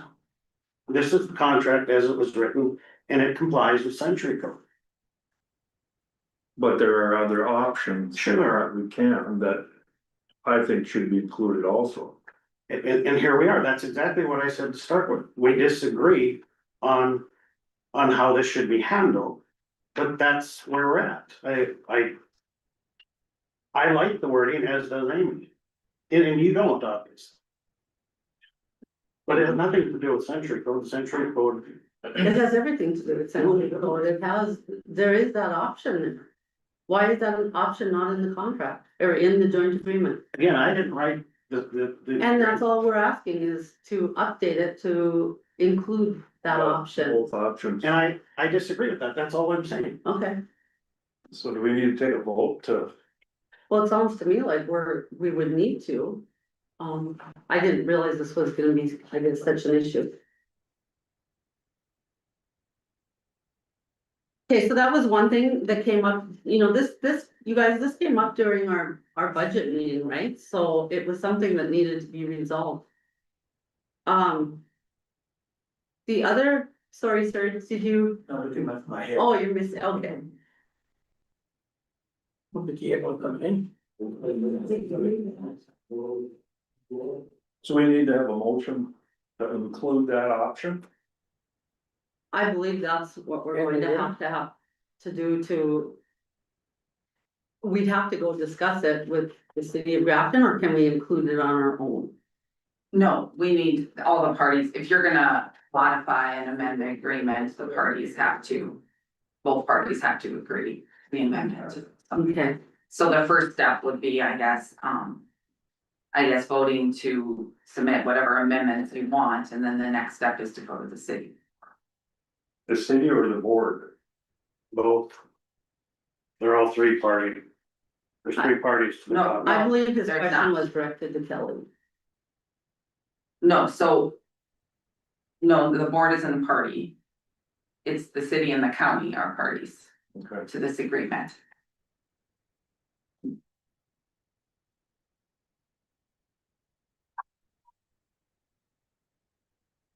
So maybe before there's any motion, we should look at if there's any other amendments. That we would like to discuss with the city. Well, if you look at the very first line in the agreement, it says the county government of Walsh and the city government of Grafton. Do be elected, whatever, agree. It does say the joint library board of directors shall establish an annual review with of the joint library service agreement with the tax supporting entities. But, yeah. So, Amy, I do think that, I mean, a branch library located in Adams, I did have a conversation with someone from Pembina County. And do we not get state funding for libraries? Yes. So we are funded, as most counties are, for library support, you know, this is in our general fund. But I do feel that looking at an agreement, we also need to get in with the times, like discussing the Libby app. Are you aware of the Libby app?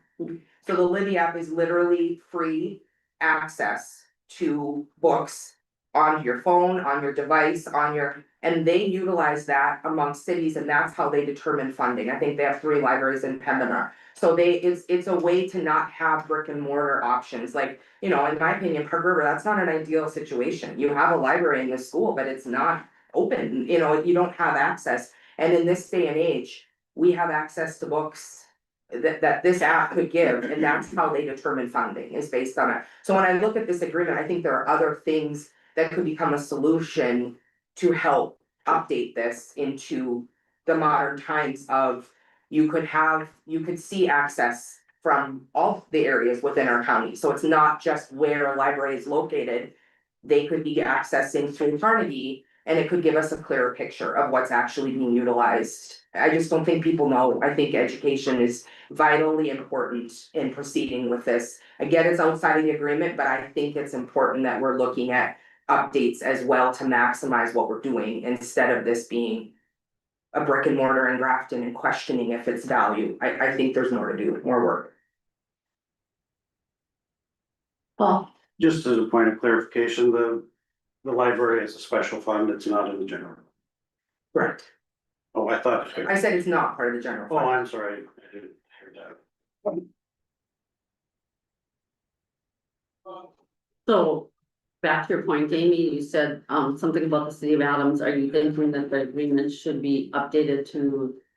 Are you Well, thinking remove the city of Adams? I'm or just what? saying, I think we need to have a little bit. A broader picture of what this library agreement could be, based on the fact that when this was produced. We had a brick and mortar in Grafton and we had something in Adams in a basement. Libraries are different now, that compared to when this was designed, that's not really accurate in terms of how people are accessing. Now, will they need for this Libby app? I believe that Carnegie will have to be involved, like there's access, but. You know, I mean, when I talk to him, he's like, I can get access to a book from. It's national, you know, and I don't think people are aware of this, but you also can also then get data. And that can give you a sense of use, so it's another value add that doesn't equate to you have to physically step in the building in Grafton for our entire county. That's what I'm saying, is I just wanna be sure that we're updating what this is doing. And I just don't wanna see us take steps that when we don't know. I mean, obviously, that's gonna have to be worked out with the library board and discussed on all the options, and then educating, which would be a article in the paper. I mean, just letting people know, this is an app that you can utilize, so I don't wanna see places go, in my opinion, I think you could add it, because when you're talking about an app that could be broad and wide, I mean, maybe it's just the physical location, but I don't think that's fair to say what the library service is what I'm saying. So would you like to, under that section 5 library services where it says, you've got the one located in Grafton, one located in Adams, would you like to add the Libby app to there? Is that something we should be looking at? Is that? I'd like to get Pembina's, like, I'd like to do a little bit more work, which I'm willing to do, to get some of what they're doing. Because I was told it's working well, there's 3 libraries within Pembina, and they dictate funding for them based on what, utilization, if you will. Just as a point on the Adams Library, Jill was at the. County fair, and she said she was approached by 2 people that use the library in Adams at the fair. And, you know, she had a conversation with them about the kind of genres that they want, and so she plans on refreshing. First week in December, she said, she's gonna refresh the books there. So my understanding is it's at the bank in Adams, is that right? And they just transfer books there on occasion? Yeah. Back and forth, okay, yeah, it's not actually staffed, is my understanding. And maybe there are other options, within the county that could work. Obviously, I think the reason I look at that Libby app is because you're not looking at staff. They mentioned that out west, they're doing vending machines in certain locations for library books. Like That's similar similar vending machines and those sorts of things. I I just think there's lots of, I think, option. Amy's right in that there's lots of different options that the library can provide to services throughout. Rather than just, the brick and mortar, so. And it may not change this agreement much. I'm just saying, I would like to look at what Pembina's doing and be able to just kind of sift through both. To see if there's updates that are appropriate. And then it'll be a talk with the board, the Carnegie board, to discuss where can we implement and really kind of bring to life. More options, instead of saying, oh, we need a bookmobile to go to Fortville and Lincoln and Adam, that may not be realistic, but I think there are other things we can do. That can possibly be even better, to access, like I never knew about the Libby app, it's free, it's something that most of the time I think you have to go on Apple and order a book or rent it or whatever. So that's just really something I want to explore, to be sure that we are giving our residents every option they have with it. So if commission is okay with it, I can do that, my part that way, in terms of comparing Pembina's. And bringing that information. I think that'd be great, yeah. Everybody okay with that? Okay, all right, so as far as the agreement goes then, Are there any other changes that we want to bring to the city of Grafton? The city council? That's in the agreement. I guess I have a problem with county money being spent to maintain a building owned by Grafton. Talking about putting a new roof on, talking about a HVAC system. And we don't own the building. You don't pay to rent the building either. You don't pay the utility. I mean, all of these things are operating costs. I know, but they're not included in all of this. Maybe that needs to change. Maybe rent needs to be paid, maybe the utilities need to be paid, maybe all those things need to be added to the operating costs of the library, so we get a real picture. I mean, that's another option. I think they should all do it. Maybe, I don't know. That would give us a better, true picture of what it costs to operate the library. But this is the way it's been handled in the past. And I think when you look at the dollars that are levied, it looks like the county's contributing more to the library, certainly. But when you look at the total package, the city's contributing more to the library, so. I get that. They're donating it, But, they're donating it. Yeah. And, yeah. and you never know what happens or anything, what happens if city grows and all of a sudden they look at it and say, well, we're not making enough, we're giving the library and everything else. You guys get out of here, we're gonna put another business. And I'm just the devil's advocate, now we put money in the bill, we don't rent or anything else. So, but by paying rent, then the library's got an agreement that, you know what, this lease is for 4 years or 5 years and they're covered. I mean, this is almost like the old days of a handshake. Mhm. And nowadays you never, and God hopes that the city won't do it, but you never know. So what happens if the building burnt? Then, I mean, before we could ever bring this to a vote, people for say, all of that would have to be. Yeah. Out. Yeah. Because otherwise, how would you vote on? I mean, to me, it doesn't seem right that the non-Grafton residents are paying 2.5 times more for the library than the Grafton residents are. Well, I don't to me, that just doesn't seem right. That doesn't seem equitable, and I think we need to look at how to make that equitable. Paul? I think anytime you take property taxes and distribute it out by population, you're gonna get skewed numbers. That's not how property taxes are distributed. Property taxes are distributed by value. Population has absolutely nothing to do with it. There are people in the city of Grafton who own property outside of the city of Grafton, so they're paying both. That's not reflected in your numbers. Grafton has in-kind contributions to the tune of, I don't know, about $90,000. That's not reflected in your numbers. So when we pass these around, I use these numbers that were presented to us and distributed amongst population, and the total Grafton contribution was $136,000. In kind, most of it is in kind. Which means Grafton, based on their population, contributes $33.05 per person, and the county is $21.45 because the county hasn't lived up to this contract since 2022. The county hasn't levied 2.5 mils since 2022. We're down to 1.8 in 2026. So that 100,000 is $21.45 per person outside of Grafton and Park River. So first of all, we're not even living up to the contract that we have. We committed to 2.5 mils, and in 2026, we're down to 1.8. The last year we levied 2.5 mils, 2022. That's 4 years. So you're saying even though the library asked for a certain amount of dollars, we should just be giving them the full amount even though they don't need it? Because obviously they don't need it if they're not asking for it. I disagree, they do need it. Well, you're kind of blaming us, Paul, that we're not living up to it, but we were giving them what they requested. Yeah, I'll give you that. You're right. We gave them what they requested.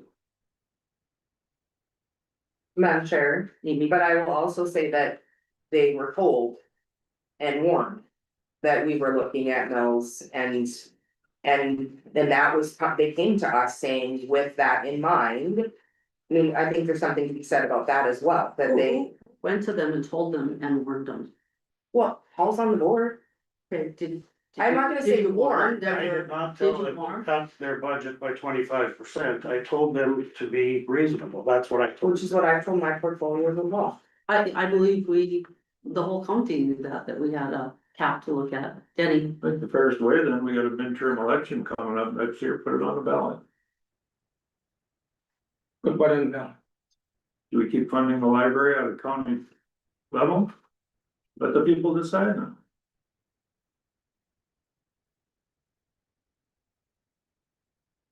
We'd have to iron out all of the payment in kind and everything else to be able to present it. Then let them decide. I mean, so obviously we're divided here. Put it on the ballot, let them decide. I want to continue to fund the library, so I would be opposed to that, but. I agree. I also would like to determine what state dollars we get, because we need to be supportive of work. We can't spend state dollars that are indicated for a library on other things. So that is also an amount we should get. And I guess I look at from a society perspective. I mean, I don't care where the building is, Denny, but you just don't support having a library at all within the county. Like, what if we had a space in Fort Bell? We needed to replace the roof. Would you support that? I cannot find any support for it out west. But and that's the other piece where what I was talking about earlier is I would like to see us look at options to be able to provide value instead of looking to cut. I mean, anytime that we're discussing how can we benefit our residents, it to me just is a big stretch to say, let's just cut it So you instead don't of think- looking. I'm not saying just cut it. You don't think the residents should have a voice in it? I do think Put it on that a ballot, let them decide. we were just talking about not or having both options. but you were against that. I am against You're it, but. against that and you're against. But I'm also ballot. not So at a which is point the- of ready to say, let's put it on the ballot before we talk about. Potential updates to what the library can provide to your western side of your residents. I mean, to not be able to see what value a So county they library. pay $28 versus the Grafton residents paying $11? Grafton residents pay $33, county residents pay $21. Okay, that, I believe false numbers. I believe the numbers that were provided to me by the auditor's office on what an individual is paying for taxes. That's what we're looking at. What are they paying for taxes? Yeah, don't look at the whole picture, just look at the text. And that is Grafton's choice to donate that. They can charge rent, like we said, they can charge rent. They don't have to donate it. They chose to donate it. Well, it's pretty clear some of us wanna close the library, so. No, No. you know what? I wish that we could have a productive discussion. What we wanted, what I wanted after the budget meeting was just to clear up the agreement. Not to withdraw, not to send it to a vote of the people, just to get the options in the agreement. But you two came with your fighting words against us. And you don't wanna have a productive discussion about it. We have a conversation. That's what I wanted, was a conversation, but I seem to see a lot of darks being thrown, and this is not the way it should be. So I guess I agree with Denny, just like you two always say, I agree with Amy, I agree with Paul. I'm gonna say I agree with Denny, we send it to a vote of the people, because obviously we can't decide on it amongst ourselves. All I wanted to do is update the agreement, but you guys don't even want the options in the agreement, what the options are for the board. For the commission and the city council. City council should have the same option that we have. They do. Ernie, I don't know where you got the numbers and everything else, but when I figure out this rent. 78,000 for a year. That's $6,500 a month. Is it, I'm just asking, I don't know what everything goes in Grafton, is that high? Seems high. Yeah, I used what the county charges the city for the law enforcement center and cut it in half. That's what I did. The county doesn't charge anything to I was gonna the say. city anymore. you know, anymore, right? Right. Yeah, But I don't know that's that historically what the number was. A jail is a lot different than a library. People are They trying to were break up. renting the jail, they were renting office space. Oh, God, I was just curious, it seems high to me. For utilities included, Well, you got utilities on the separate line. you know, I'm just questioning it. that's fine. I'm telling you where I got the number. Cut it in half. The city of Grafton still pays more than the county. an individual in the city of Grafton pays $11.15 taxes. A non-resident, or a resident, excuse me, someone outside the city of Grafton, if you do not live in the city of Grafton, then you pay $28.65. Is that fair?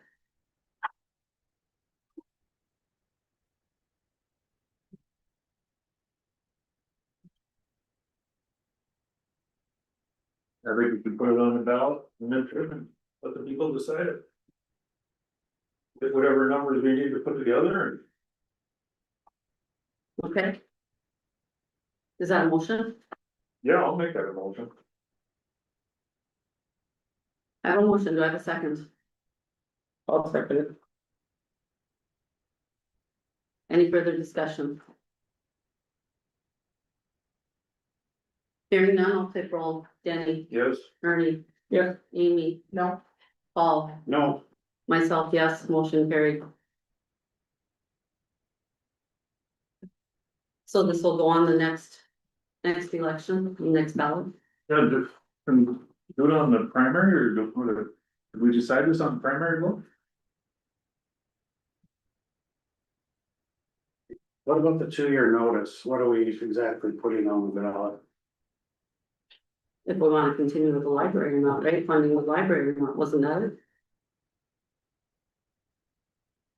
I think there's a 2-year notice. I think for the agreement, you'd still, let's say the people voted to not fund it, I think you'd still have to honor the agreement for 2 years, wouldn't you? That's my opinion, no, I'm not, Yeah, I I'm agree, not I going into agree. law, I don't like backing or doing anything out of agreements, that's sure.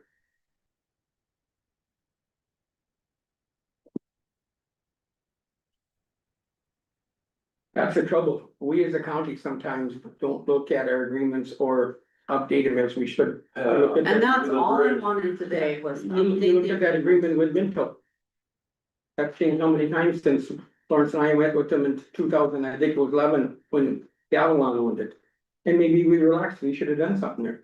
We Yeah, met with them and in told my them that. opinion, we're here twice a month, so that's an argument for a county administrator. Cause how are you gonna keep track of all Yeah, this? I'm, We're sticking to the topic right now, I'm not going down the road of you administrator. can't, but that, I just think, don't you think we missed some agreements that we should have We updated? missed a lot of things.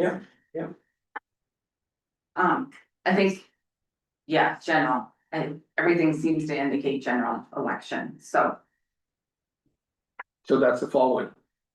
I can look at it a little bit closer. I wasn't anticipating that question, but it does, Could you just maybe get it to us by the next meeting? Good time to figure And it we out. can, yeah, we've got some time, didn't mean to put you on the spot, yeah, it looks like it would go at a general election. It doesn't clarify in the agreement, it just says vote, so. But I'll look into it a little bit. okay, appreciate that, well, thank you, Kelly. Yes.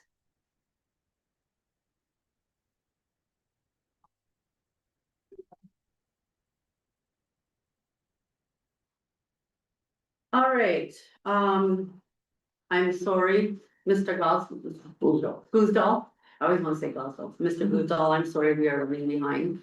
But you are up next on residential flood buyouts. Yes.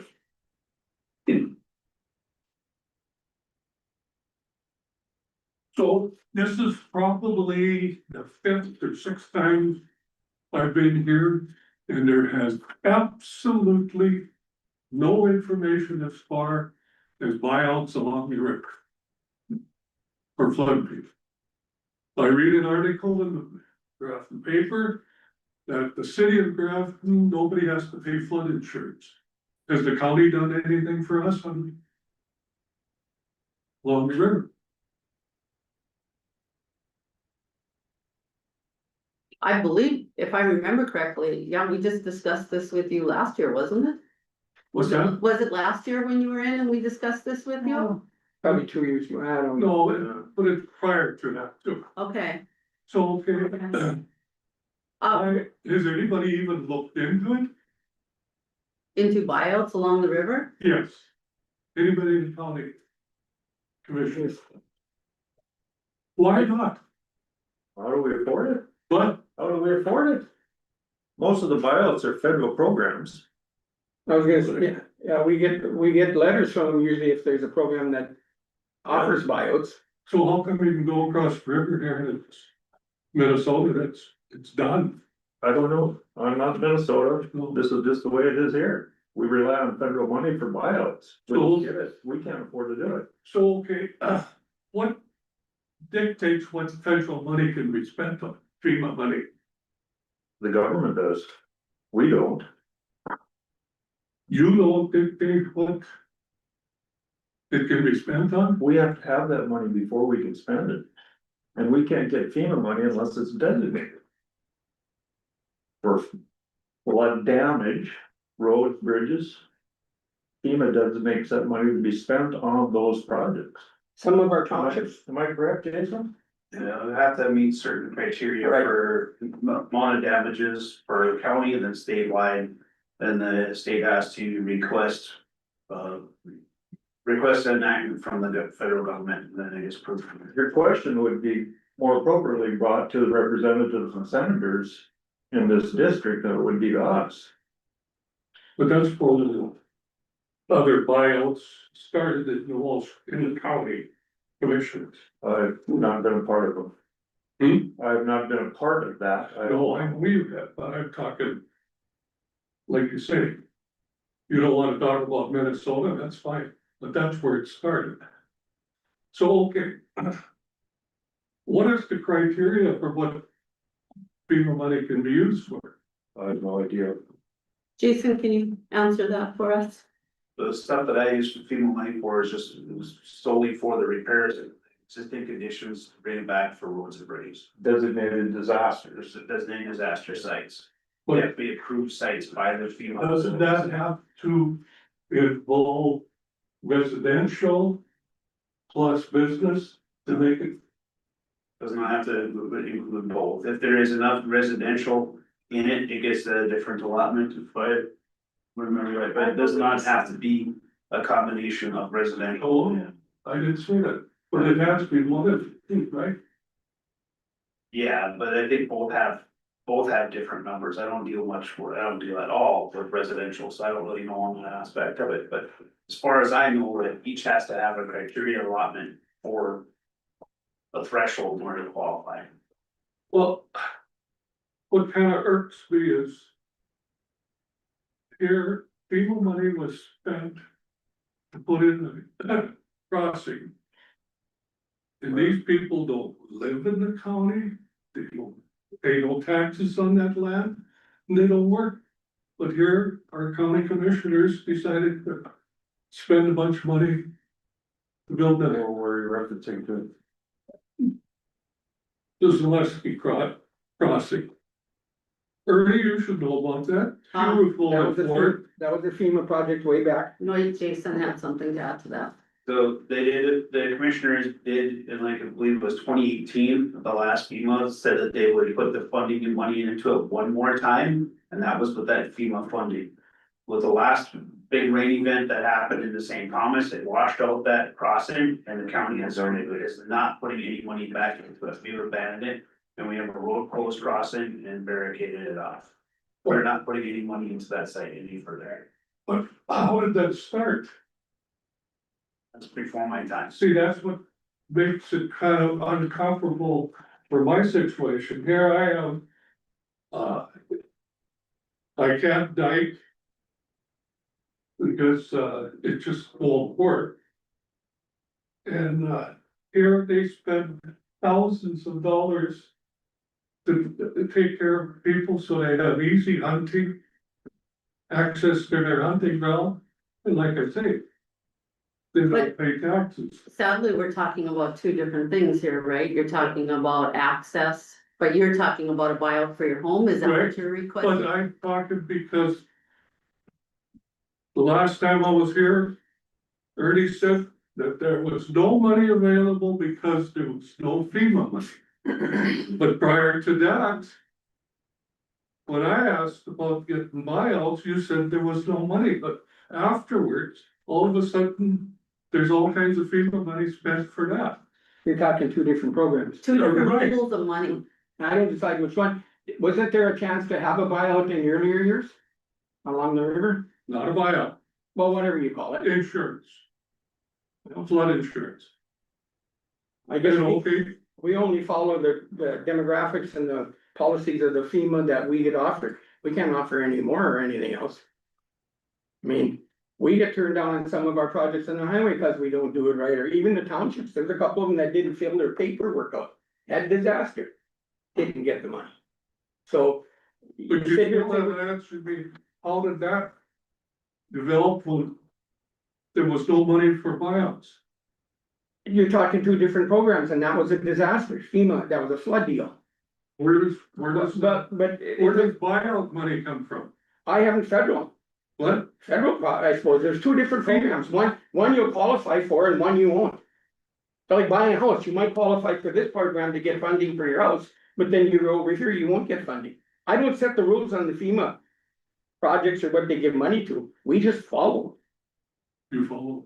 Well, you think we do something in there, cause if it's not in that program or that perimeter, it's gonna get turned down. So, okay. Is anybody even gonna attempt any type of a? Looking into buyouts? Well, like I said, usually they send us or make us a warning of a. Okay, I can do some research to see if there's any grants available through FEMA or if they've done any sort of buyouts and what the process is. So, okay. In the Fargo diversion. Was there not money available for different projects along the river? I have no idea about the Fargo diversion or what steps they took to make that happen. So how did the dam get built and rebuilt and drained? No, Mr. Guzzo, we're going down the wrong Yeah, road we're here, going in but different- we will have, Crystal offered to Yep. research it, so she will research it, so will you get his phone number Yep. so you can contact him? Yep. All right, well, thank you very much for coming in, and oh, Jason, you had one more thing? The water board was working with people for doing a dike program, but I don't know No. that. I can't, So, I called about it and the gal just said there's no way. Okay, well, Crystal will Yeah. get back to you on what she finds out. I can put your phone number in. Thank you for coming in. Fire teacher. Maybe the one. Okay, I know, William. Up next, we have Tanya. Sorry, Tanya, we are running a bit behind. So, good morning. Good morning. So I sent some information, through Jaren. Regarding the topics on the agenda. Did you guys receive that? Yes, Okay, perfect. thank you. I did, I think I said in my letter that I had sent out a survey. And I have a copy. I just compiled the responses quickly this morning just to gather more information. I guess I was trying to give you as much factual data as I can. So as I said in my memo, this got brought up, the holiday issue got brought up at the department head meeting last week. It's kind of been a hot topic in counties just because of, well, it seems like it often gets brought up as we approach Thanksgiving, but then also with the way Christmas plans this year. The consensus at the department head meeting was that there was a overwhelming desire to want to just bring it to the commission again for discussion. So you may recall that 2022, I think, is when we made a decision, you made a decision as a commission to essentially copy the state's holiday policy. And so that's what we have in policy right now. Currently, we get 10 and a half typically holidays per year. Sometimes 11, depending on the way the calendar falls with Christmas, because we do have it written into policy that if Christmas Day falls on a Tuesday, we give money Tuesday. So on those years, it's 11 is what we, otherwise it's 10.5. So, I have shared with you just like a quick little summary. This was just shared with the HR and on the HR email group, and so that's where I gathered this data. I do think the auditors group, you know, obviously there's 52 auditors, and so there's a lot more. I probably could have gotten, we could probably get more information.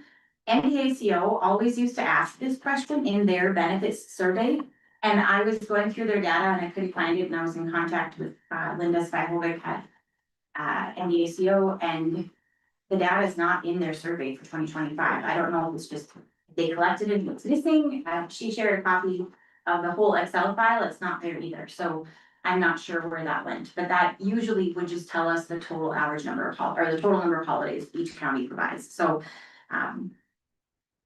that's not available, but I do have this little survey, like I said, that I shared with you. So are there any questions with the information that I shared with you? You'll see at the bottom here, I gave you a little summary, so you don't have to read this entire, you know, it's a lot of data that I shared with you, but I did want to share like the different counties. The very bottom is a summary of the information.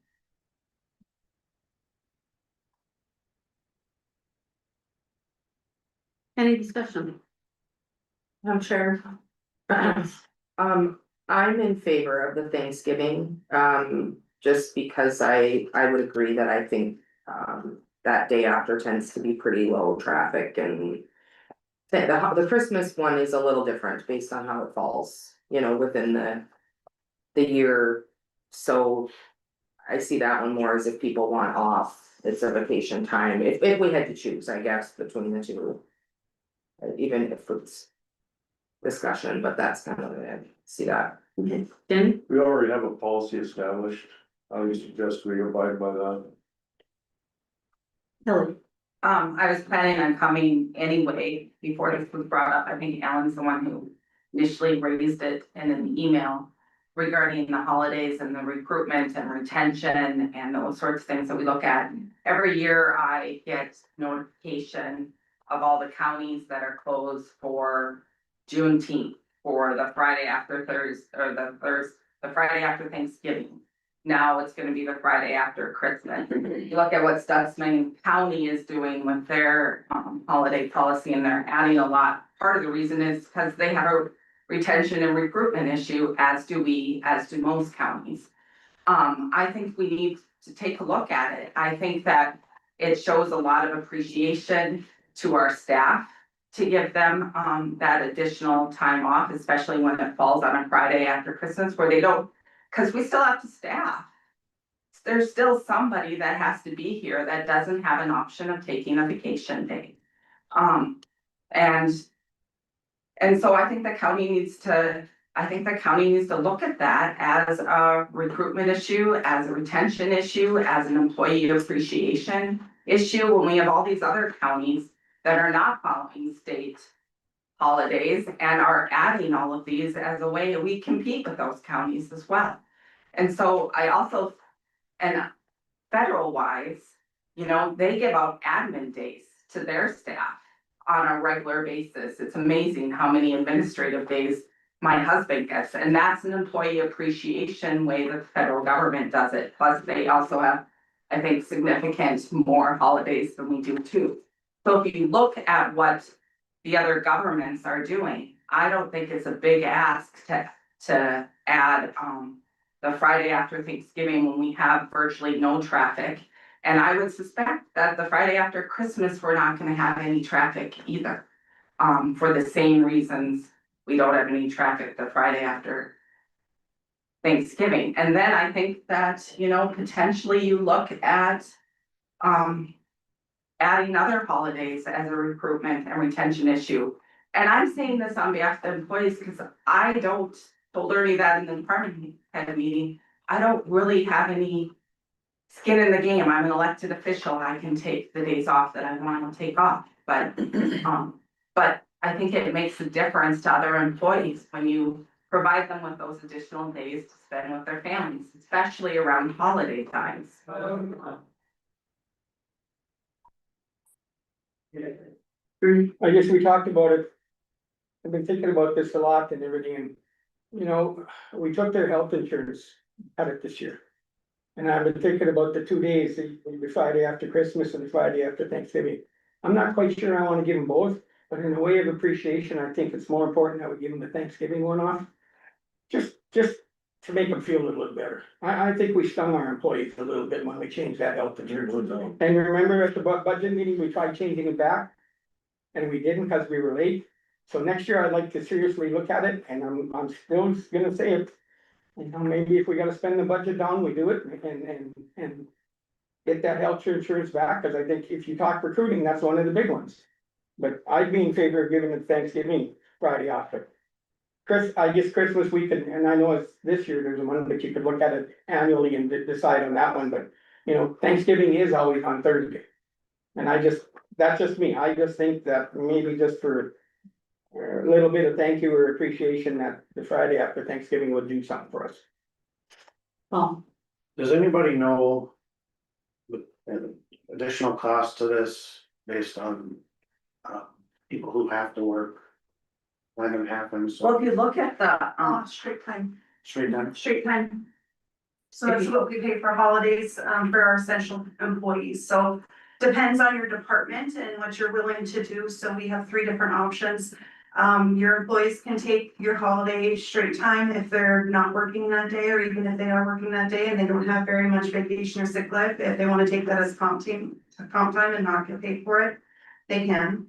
Otherwise you pay them out straight time, or, what we've done too is if we're fully staffed and you're not working on that day, rather than paying them out because they still qualify, then they get their holiday day on a different day depending on your schedule. So like my department this year, since we are short staffed, they will get paid out for all holidays. But I don't think the financial burden of that is going to be big enough to warrant not doing it, you know? So it depends on the department, and a lot of those times you're working with a skeleton shift, those type of days anyways. I was gonna try to look that up, Paul, and I honestly didn't have time to start time crunch numbers, but essentially, when we say straight time. Let me clarify that that's true, it's straight time, but it's additional straight time in addition to their monthly Additional to salary. their salary, yes. So essentially, what that means is on a holiday, they're getting double time, right? Those that are. Correct, those that are working, those that are not are, like you said, taking it a lot of times as kind of a floating holiday, taking it a different day, so. I'm gonna be the Luther advocate, that's why he was generally against it all the time, because they were getting almost a double pay. Correct, holidays for those 24/7 departments. Ron was good about being transparent in the meeting, because somebody said, you know, yeah, it's our cost neutral way. It seems like that in the courthouse building especially, but we do have to consider those that are working at 24/7, that it's an additional potential cost there. which would be a pretty large portion of the staff, or no? I mean, we're looking at dispatchers, correctional officers, highway department, if the weather's bad, they've still gotta be If out they get there. called out, yeah, it's dispatchers and correctional officers and sheriff's department, The you know. sheriff's department and highway if they get called out. Yeah. So I mean, if. My thought is, yeah, of course, we always wanna be nice and say, yes, yes, yes, yes, we'll give you the world, but. There is a cost to the taxpayer, and we also have a responsibility to be cognizant of that as well. How many of our taxpayers get the state holidays plus these extra holidays off? I mean, we're working with their money, we're not working with just our personal money. If it was my personal private business, I'd say yes. But we are working with taxpayer dollars, so there is a cost to us. I guess that's my concern, so was it talked about at all about, you know, we went through this before, that's why we decided to follow the state policy, because we said. Every year, it seemed like people were wondering, am I gonna get the day after Thanksgiving off or not? That's not a good way to function. You know, so we decided we're gonna follow the state policy, and they have their vacation days to take them, so they can decide if they want to take that day off or not, and they can work that out with the department head, and maybe it has to be rotating. Maybe you don't get every single day after Christmas or day after Thanksgiving off, but at least you can plan, it was for planning purposes. So I guess my concern is I'd like to have a set policy. I feel it needs to be set instead of this every year coming in and having to ask. But was there any talk about then, if we're worried about what it costs the taxpayers? Let's swap holidays. Can we swap some? So if Thanksgiving, and I can understand why the day after Thanksgiving is a big one, I get that. But then can we just swap it with another holiday that really is probably less meaningful to the employees and spending time with their families and. What was that? Juneteenth? We don't give Juneteenth, that's a federal, not state. But you know, like say, I don't know, Martin Luther King in January or. Yeah, and again. I'm not promoting swapping holidays. Yeah. I think it was a really bad idea when they swapped. They found, when they determined that, the commission last time determined that we're not gonna celebrate MLK Day. We're gonna just swap it with the day after, the Friday after Thanksgiving. And again, it doesn't really address the extra or the appreciation to the employees. So it's not a recruitment or retention issue, you're not giving the employees anything. We have,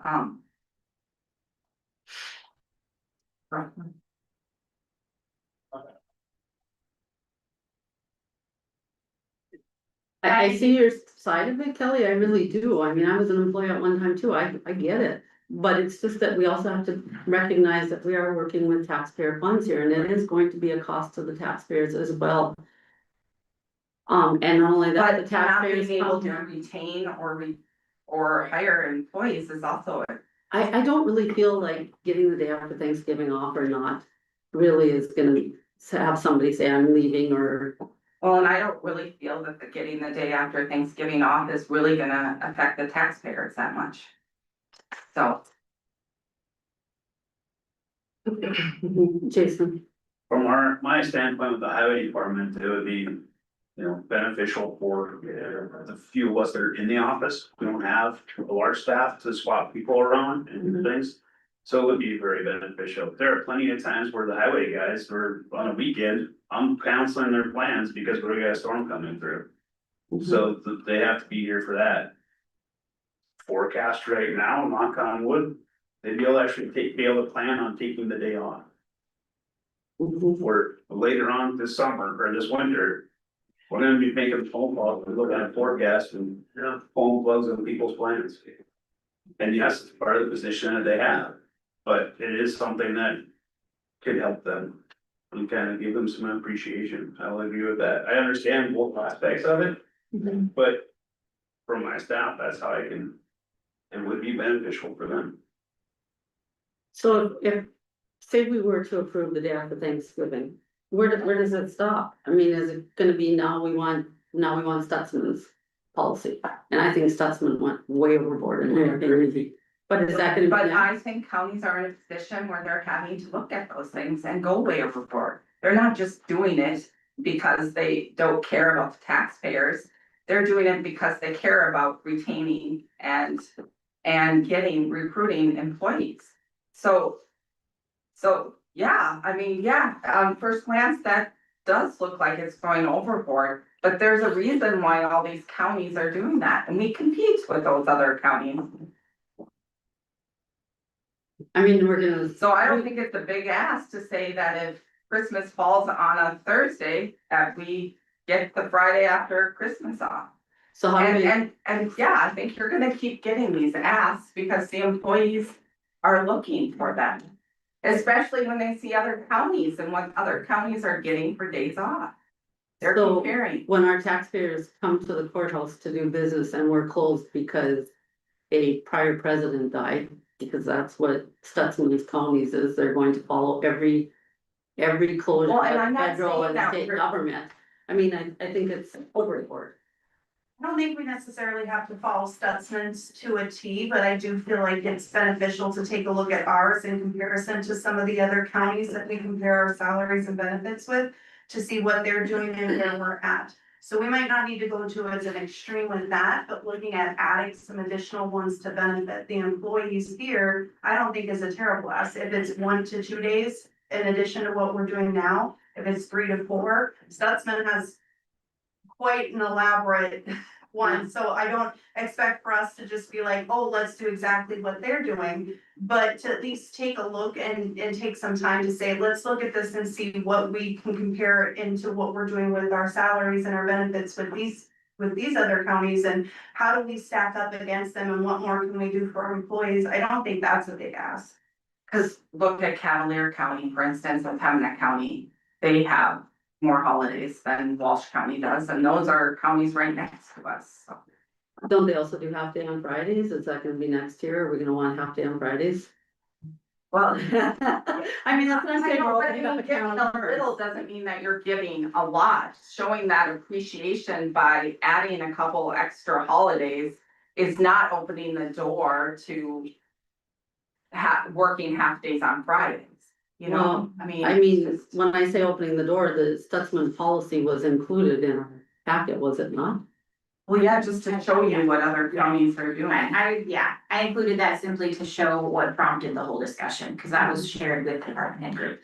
I will, sorry, Amy, if I just add something conservatively, I just crunched very rough numbers, very conservatively, you could say.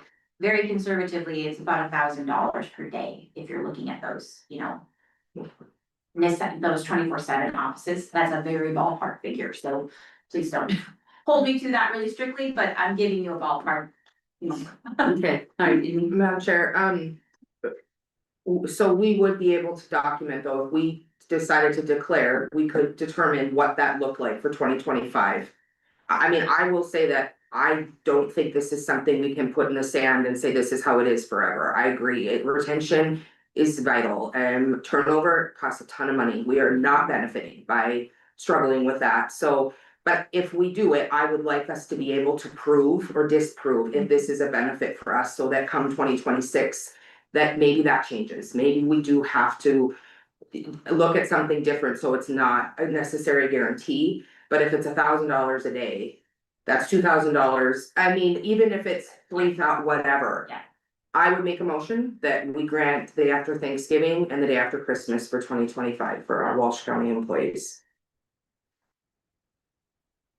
all right, I have a motion, do I have a second? I'll second it. Any further discussion?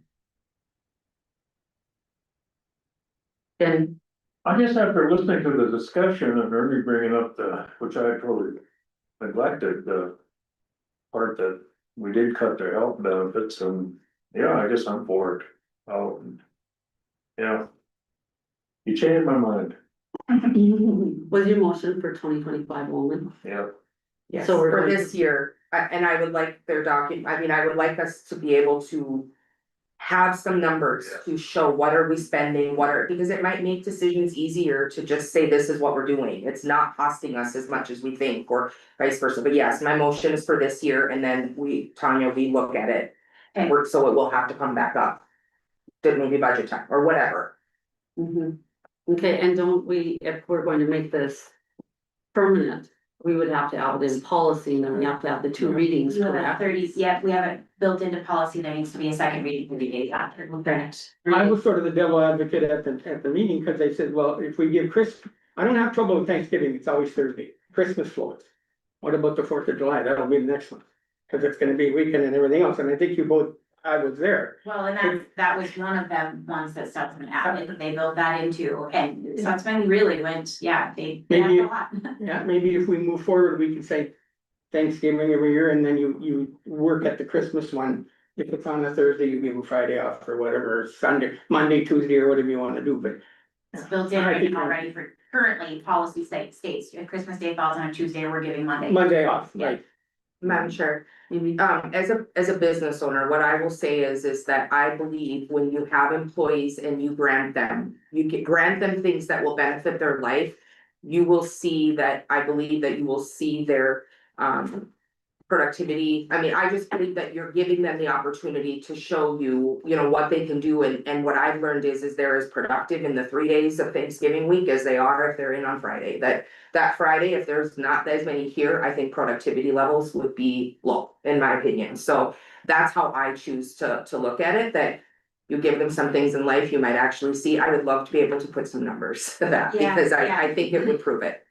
And I'm sorry, I don't have more for you, it was. No, going Basically, forward. we didn't have time to crunch them. And I don't disagree with that as far as the productivity level. I just think that we are government. And we're here to provide a service to the taxpayer, and if they come and we can't provide the service, they're thinking. I hate this saying, you guys, but this is what they say, I pay your salaries. Yeah. So we have to be careful of that. That's my concern, I mean. Like I said, I'm not against feel good days either, but I just think we have to look at both sides. But you go back in the last 3 or 4 years, how many incentives have we done to hire people? Ron's done it over there, Jason, the highway, you get a sign-on bonus. To me, this is just another little piece of the puzzle. You give them 1 more day off. And if a taxpayer wants to complain to me about. Two. Well, with 2, but if they wanna complain to me about that little bit of money, maybe, and I'm not quite sure. It'll help with recruiting, I don't know that. Will it help somebody staying here? I don't know that either. But at least in the back of my mind, we're doing them a little like, thank you. Sometimes that helps. So that's how I look at it. Okay, any other discussion? Well, now that we've had all the discussion, the one thing I'm just gonna say is I wasn't really in favor of it, because I'm in favor of a set policy, so employees know what's going on, so I don't like this year to year to year. But because the health insurance benefits got cut, I feel that is a trade-off, and not a great trade-off, don't get me wrong, it still doesn't even come close. But it's kind of like what a lot of people used to do, or companies used to do, I think, if you can't give a COLA, right? If you can't afford a COLA that year, then you give a day off or a couple days off, but we gave the COLA. But yeah, I guess because of health insurance, that's the only reason I can be okay with it. I never considered that. Well, they just make it so hard on that health insurance that we gotta decide in your head, and when I look at it, and I listen to a lot of people at the department head meeting, that health insurance is a big deal, and it would be to me too. I think we seriously gotta look into that and try to bring it back somehow if we can, I really do. When you talk recruiting and everything else, that's it. Yeah. Call the question, let's get. Yes, all right. All right, I'm gonna call roll, take roll, Paul, Yes. Ernie. Yes. Danny, Yes. Amy, yes, myself, yes, motion carried, for this year. Okay, thank you. The only other one I have is kind of an FYI, or maybe I'm kind of like seeking your blessing, I guess, too. One of the things that got brought up in our department head meeting is the Employee Assistance Program, the EAP, we call it. Previously, we utilized the Village EAP services. And when we switched to ND Fit for our health insurance, they have EAP services included at no additional charge. So the Village services got dropped without, say, any consultation, which I would have thought hard to keep them, honestly, because I very much valued that service. And it got dropped without any communication. And it got brought up in the department head meeting that everybody's really missing it, and it really was a valuable benefit to our staff, to our supervisors. It's very much missed, and so I would really like to reinstate the Village EAP services. I did reach out to them, and their coordinator that sets up new accounts wasn't able to have a meeting with me between the department head meeting last week and today. So I do have a meeting scheduled with her in early December. I did ask her for a ballpark, I said, can you remind me again what your services cost? That the entry level one is $2,000 per year. And you can see on this, I think I gave you this one. It's an amazing, amazing benefit for $2,000 per year for our whole, and that's the entry, that's the lowest level one. But the counseling, the free counseling services is really beneficial for everybody. From a supervisor or an employer standpoint, we utilized them a lot when we had to do a referral for a drug and alcohol violation, or not that we have a lot of those, I don't want to give you that impression, but when that occurred, we were able to utilize those services. If there's an employee performance struggle that we're really struggling to work through, and we are maybe concerned that there's additional something going on in that individual's life, we would refer them for counseling services for that. And it was considered a formal referral process, so it was something that we were able to track and hold them accountable for. And so we had to utilize the other EAP for a referral within the last year, and found out after the fact that they charge additional for all of that. So we got a nice hefty bill, $800 and some after the fact. And we had no idea, until we got it, and then it's like, well, then whose responsibility is that bill? Is that the county's bill or the employee's bill? So it created a really awkward situation for us that we didn't even see coming. So, I mean, for just one referral, it cost us $850. I would say this is a steal of a deal. If you're looking at $2,000, minimum, so it might be more for the higher level. But honestly, I don't think it's that much more, even if we do utilize the higher level, because, I don't remember our bill with them ever being much more than $2,000. We haven't been with them now for a few years, but, I just think it's a great service. So I would seek your support to go ahead and reinstate the village UP. Kelly, I would just add, since Ron's not here, that Ron has utilized both services for law enforcement incidents when their law enforcement are struggling and needed. Yeah. And the village does not, or FIT does not even compare to what the village services had provided, and he was really disappointed the last time he had used the FIT services. So. And they handle like critical incident, like crisis incidents, which has been extremely valuable to us in those moments when we need it. After listening to everybody at that meeting the other day, I'll make a motion, we go back to village. It was overwhelmingly how everybody missed it, and we're just not getting the services out of the other one. So just listening to the employees and stuff, and especially Ron. I think we gotta go back to it. I have a motion, do I have a second? I'll second that. Any further discussion? We don't know the total cost yet, so you'll come back with us when you figure that out. And then my only other thing is we need to be sure that EAP is not something our future insurance dictates as a bonus, or that we're paying, because obviously it wasn't, I don't know if it was promoted as something that was valuable within the FIT, but we don't need it.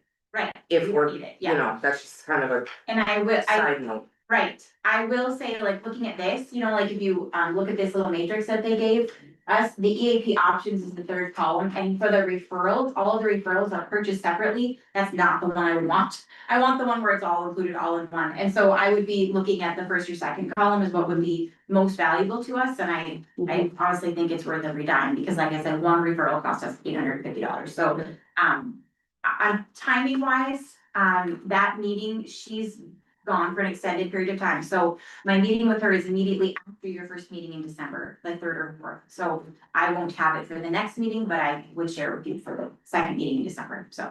Okay, Crystal, you have a question? Oh, I was just gonna comment on the EAP as far as, like, we've utilized it for dispatchers when they needed to go after different incidents as well, and they've liked it.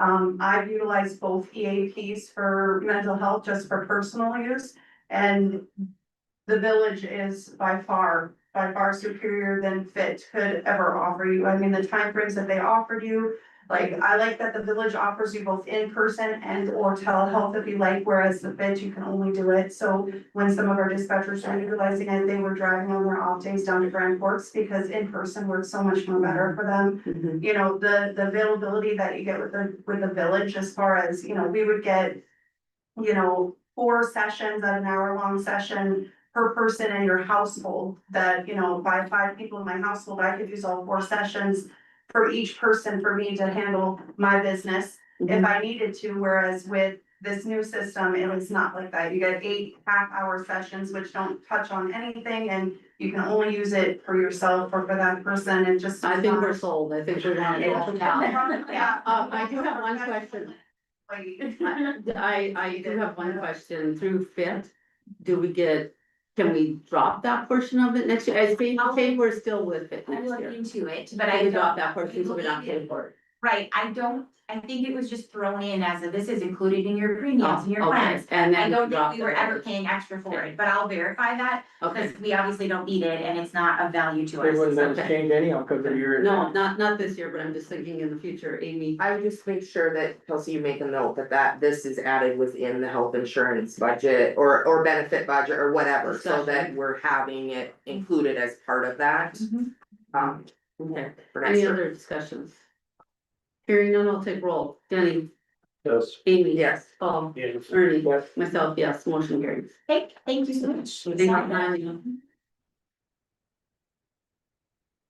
Okay, Kelsey, you're up next.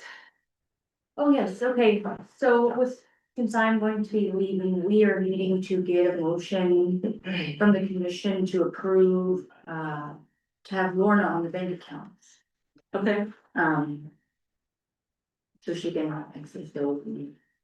so any and all bank accounts or? Yes. That you're on? Yes. She's just replacing you. All right, do I Yeah. have a motion to have Lorna, I don't remember her last name. Jonathan, yes. Jonathan. So moved. Sorry. Any discussion? Hearing none, I'll take roll. Jenny, Yes. Paul, Yes. Ernie, Yes. Amy, myself, yes, motion carried. Okay, Crystal, you're up. Good morning. Good morning. It's not gonna take too long and. Good, you can tell we're wearing down. I'm starting to melt.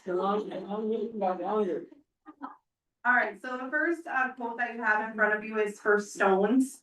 So about a week ago, yeah, it was last like Sunday, Monday or something along those lines.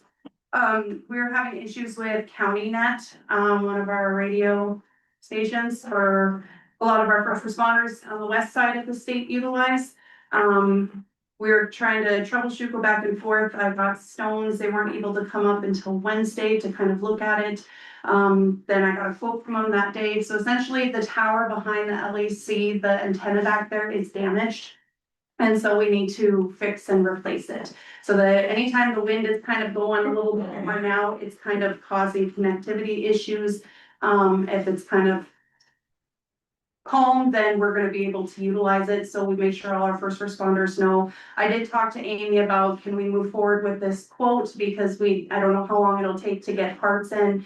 So she said, go ahead and let them know that we'll do this, and then I'll just bring it to your guys' attention today. So I did talk to Mike, my repair guy with Stones. He thought he'd be able to get the antenna in pretty quick, but there was a vendor delay. So, and he also has to schedule through Acme a lift to be able to replace everything, because they don't climb the towers anymore. So, according to him, our fix should be scheduled for December 2nd. So as soon as they'll be able to get here, it should only take about 1 day to fix.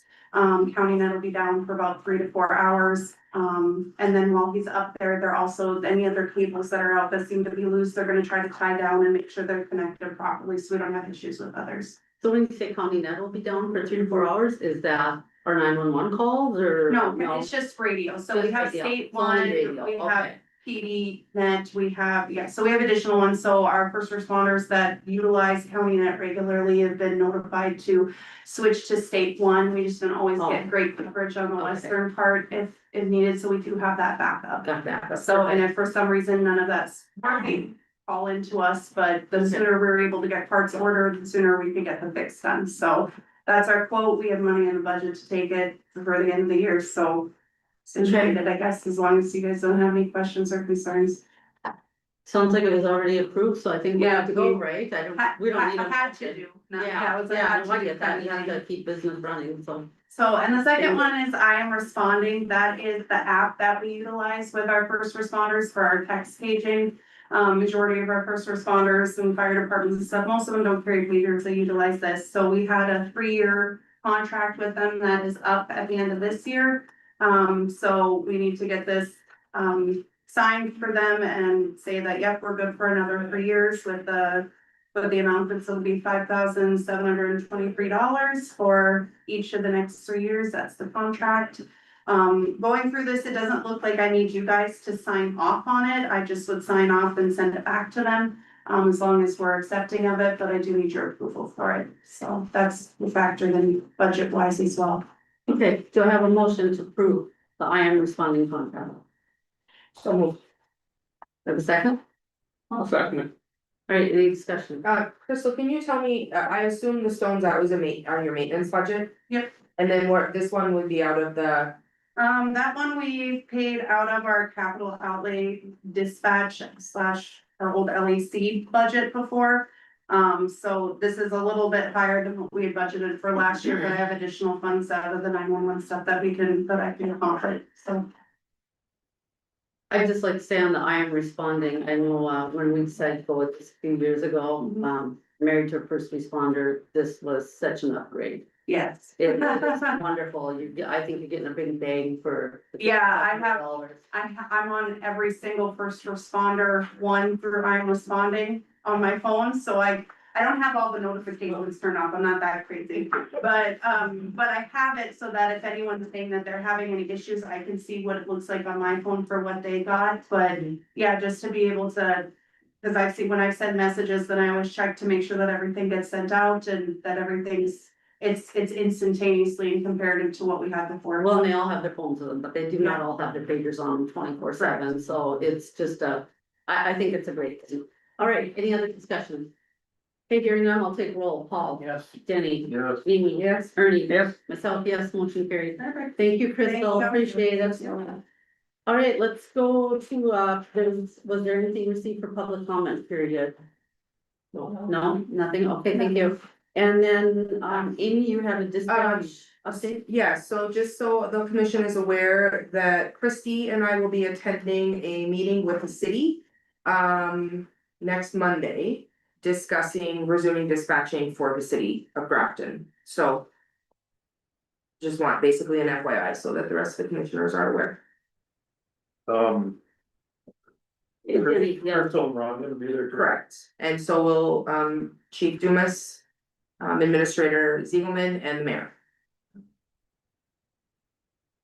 And to my understanding, when you contacted me, it's just open up discussions, right? It's a follow-up from our previous, when we sat down with them, when we started looking into state radio. So this is truly to determine if they want dispatching services again, and then further discussion from there. So we'll come back with what's discussed at that meeting to ultimately make a decision as a commission.